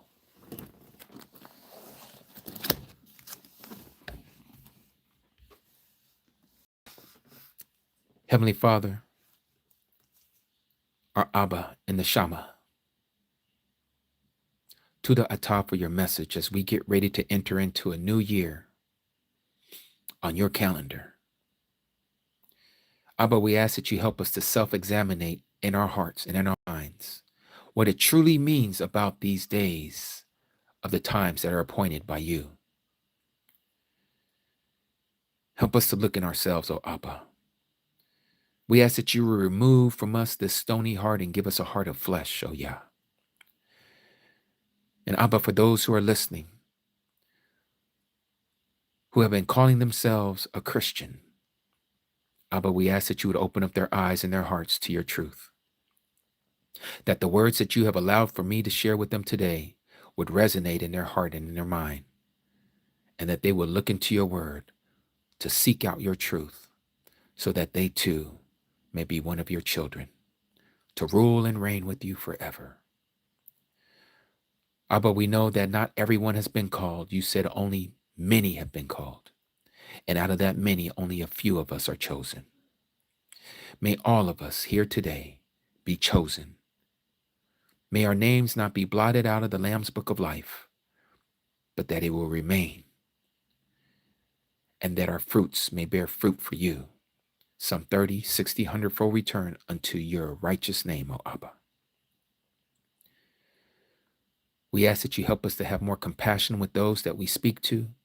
May we be more long-suffering with our family and our friends and our co-workers and our spouses. May we not lose it off the handles, O Abba. May we continue to practice patience with others. We ask that you would give us the words to speak in that due season as you see fit, O Abba, when you open the door of an evangelism, that we are able to go out and speak that word as you have put it on our hearts, boldly and yet with love. Help us to be wise as serpents, but harmless as a dove. May we have the amunah, the faith of a child, for you said that none of us shall see your face unless we come to you as a child. Help us to be mindful of our walk as we enter into this new year. As we are celebrating this last Shabbat of the year, O Abba, we uplift your name, Rumamu Yahuwah, Yada Yahuwah. and Tuda Ata Abba Yahuwah for all that you have done in our life over this year, and that you will continue to do for each one of us into the next and into eternity. We love you, O Abba, because you first loved us. We thank you for your faithfulness even when we have been faithless. Strengthen our amunah so that we may not be unbelieving. Help us in our unbelief. We pull for all of those who may be ill, who are sick, who are downtrodden, lonely, homeless, starving, locked up. We pull for all of them, O Abba. Do not deal with us according to our ways, but according for your name's sake. All of this we pull in the mighty name of your Bane, the name that is above all names, the only name that we can call upon that we may be saved. It's in his most precious and mighty and beautiful Yafa name that we pull. Yahusha HaMashiach. Hallelujah, Yahuwah. Hallelujah, Yahuwah. And Hallelujah, Yahuwah. Amat. Rumamu Yahuwah. So I want to thank all of you for being here with us on our first segment of this Shabbat. I will be coming back here as we get ready to shut this live down and to come back on with another live. And before I let you all go, let's do the Aaronic Barakah. We're going to go to the book of Numbers, chapter 6. And when we come back, that's the time that I will take questions in the comment section, read some comments.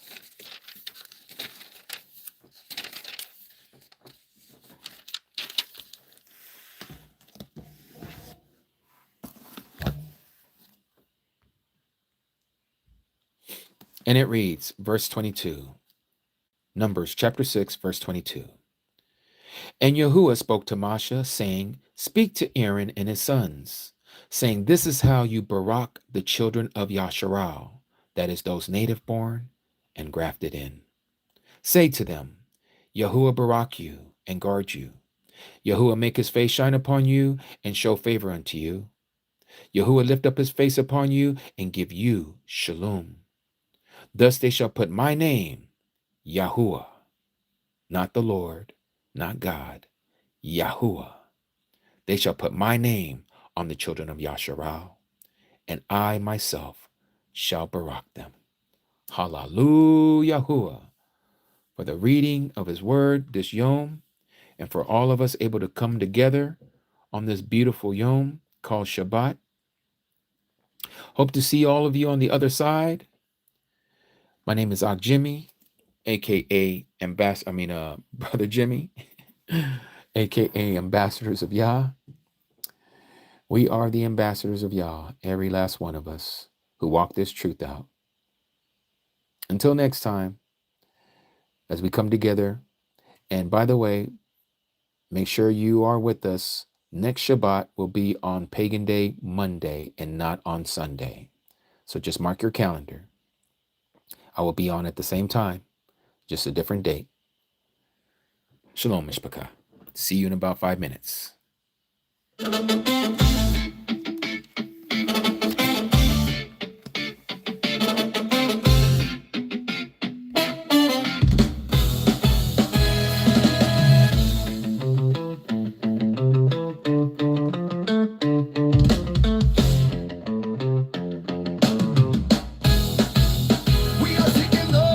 The children of Yasharal, straight out of the book, the scriptures. Verses sharper than fishing hooks, snagging souls, taking tolls, leaving devils shook. Who we be? Messengers, truth bringers, that's the key. Unlocking minds, leaving darkness in debris. We are the ambassadors, ambassadors of Yah. We are the ambassadors, ambassadors of Yah. Spreading love from near to far. We are the ambassadors, ambassadors of Yah. Listen close, hear us, yeah. We are the ambassadors, ambassadors of Yah.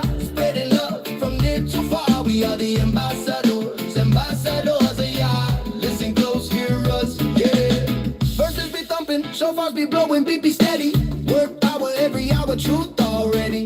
Planted deep secrets, keep fools unsteady. We elevate till your fate be ready. No compromise. Open your eyes, see the light. Walk tall, stand strong with all your might.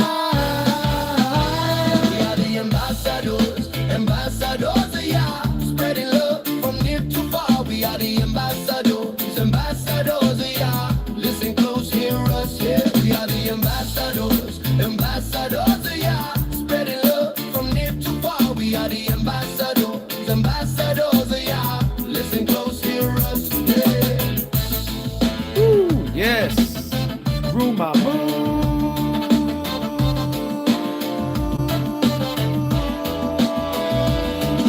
Yahuwah.